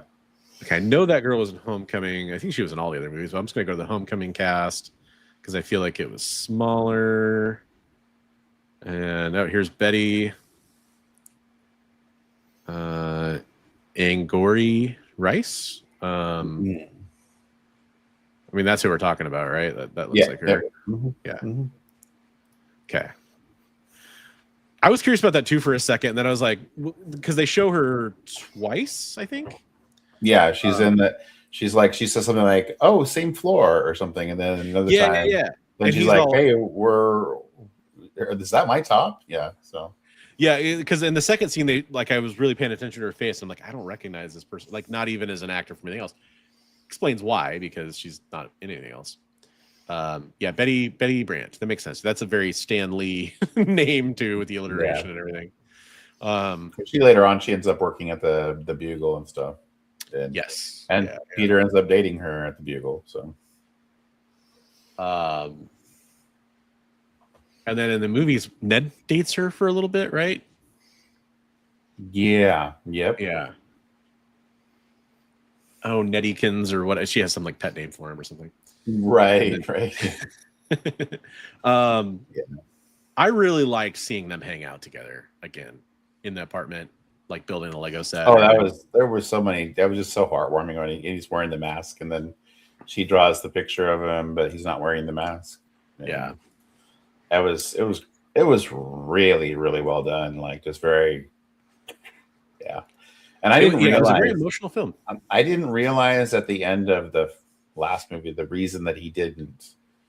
They did a good job of reiterating why he didn't reveal to Ned and MJ that was because of Aunt May. I didn't realize that at the end of the last movie, that was why he didn't reveal to them. It makes it all does fit, and that's why, like, I might have, this is just how my mind works. You know this by now. I'm like, oh, this and this are interesting, but it's because I want to see how they put those puzzle pieces together, and Right, I give them the leash or whatever to do that. And if they don't do it well, then I'll criticize it again. But it's like, I just like, that's what makes it good to me, is it's not like, I wasn't like, oh yeah, this all makes sense and this is how they're gonna do it, and all, like, it's actually still surprising, and I like that about it. Yeah, no, I give the movie like 2 thumbs up. It was great. Yeah. My daughter asked me what I gave it. She wants to know everything out of 10 now. She asked what I gave it. I was like, I give it a 9 out of 10. She's like, I give it a 10 out of 10. I'm like, that's awesome. Nothing makes me happier than you give it a 10. She's like, why didn't you give it a 10 out of 10? And I told her the reasons. I was like, I don't really like the whole like organic web arachnid thing. And I didn't love like seeing Jean Grey's story get changed a little bit, but I really want to see what they do with it. And I feel so excited watching her. She was such a big Sadie Sink fan, such a big Max fan in Stranger Things. And she saw like all the speculation like on YouTube and stuff about like who Sadie Sink was going to play. And she was like, I wonder who she is. I wonder who she is. And she was, they say Jean Grey, and she just like lit up like a Christmas tree. And it was so awesome to watch, dude. Like, Right. that was great. And speaking of that, going back now to the first trailer that we saw for this movie, and it's in the final film, there's the girl on the train, or it was a train or a bus, I can't remember now, who looks like Rogue. Yeah. Could be. Before I was like, no, that's just like an interesting coincidence or like a fun little Easter egg. It could be more of an Easter egg because they haven't cast who's going to play Rogue, but it could, it could be. But maybe they didn't. They just stuck it under our noses, right? Like, right? Could be, yeah. Or they could go back and say like it's the same character, but we have a different actress playing her. Or they could, because they did that with they retroactively made Tom Holland's Peter Parker the kid in Iron Man 2. Right. Yeah. With the Iron Man mask on. Right. At the Stark Expo. Right. He's the one who puts up the toy repulsor and is about ready to get killed. Yeah. Yeah. So, I mean, it could be fun stuff like, but I mean, with it being Jean Grey, it really does kind of add a new dimension to that. Kid in the group that everybody's looking at the window at Frank in the window and cheering. And the kid looks at Peter. The kid looks at Peter and gives him the thwip. I'm like, that's Miles. I've seen people say that. I don't know, man. To me, it's probably not, but it could be. Wasn't there a Miles reference in No Way Home? There was the Prowler, the character that plays. Well, no, but he was in Homecoming. I mean, like, I'm talking about a Miles reference. Was there? I mean, and he says Miles in Homecoming when he's going to be, I'm going to be late, Miles, sorry, or whatever, right? The Prowler character. Yeah, Donald Glover. Yeah. But I'm talking about. Yeah. I think there was an actual reference to Miles in No Way Home. I don't know. Oh, that's what it was. Electro tells Peter that he hopes there's a black Spider-Man out there somewhere in the multiverse. Right. Yep. So kind of, sort of, more of a reference, but yeah. Yeah. So yeah, there was the Donald Glover one is probably the most concrete thing, but yeah. I don't know, man. I love the film. Just because I have like criticism doesn't mean I don't love it. But I thought it was. And the guy from freaking what's the name of the show that I'm trying to think of? The head guy from Damage Control. What was his show that he was in? He was in the one where they went into work and half of their brain was in work and the other half was out. Oh, was he in Severance? He was in Severance. He's the guy in Severance who's like giving them the party favors and stuff and everything. Now it's time to dance. We have some Trammell Tillman. Yeah. Yeah, he's great at that part of playing like this. Yeah. Oh, I'm supposed to be kind of non-threatening, but actually, I'm a really bad guy. Yeah. Yeah, definitely. I mean, dude, the whole movie was pretty solid. I do think. I mean, it was great seeing Punisher and Spidey together finally. Yeah, no, I thought that was great. The interaction between those two was awesome. It did make it more obvious that Spidey should have been in Daredevil. I'll say that much. Yeah. Like he was doing nothing during that time. Like what? Right. That was weird. Yeah, there was Kingpin references him in Daredevil. He says something like a man dressed up as a bug or something, or something like that. Yeah. I mean, still, dude, it made it. That was a glaring omission thing. It was probably a friggin' Sony rights deal, but like, well, yeah, a lot of people thought we were gonna see Daredevil because we had the hand, but yeah, and vice versa. Daredevil being this would have made a lot of sense, even if it was just a quick scene or whatever. But then again, he also was in No Way Home. But yeah, it was fantastic. I probably do need to wrap it up though, so I don't know if there's anything else you wanted to mention, but we've been on. Yeah, I wanted to go on for another 2 hours about it. No, okay. Well, I just wanted to give you the opportunity to say anything else you were waiting to say. If there was anything we didn't touch on. No, I absolutely love the movie. Like I said, there's little things that could there have been some changes? Yeah, but overall, I think that it was good. It was great. Okay, I'm gonna share. Oh, let's get at this. I'm gonna share one more funny meme that I saw that I was kind of, there's some great reels and stuff I've seen, but I want to share one funny meme. The theater will erupt if this happens in Doomsday. Oh, those are pretty funny. For those that may not recognize, it's essentially it's for Toby, Andrew, and Tom Holland. It's all the characters they lost. They're Uncle Ben's, so to speak. Not to disrespect Aunt May, but I thought that was great. Oh, you do, dude. Fallen is a fantastic film. Thanks for reminding me about that. The part where Sadie was jumping body to body in that film. It's got that vibe. If you see the trailer, I think it shows it too. Yeah, that's a fantastic movie. Denzel Washington, John Goodman. Time is on my side. Is in that movie. Yeah, that's a good movie. That is a good movie. Anyhow, thanks for joining us at our new time slot. We'll be back for the foreseeable future.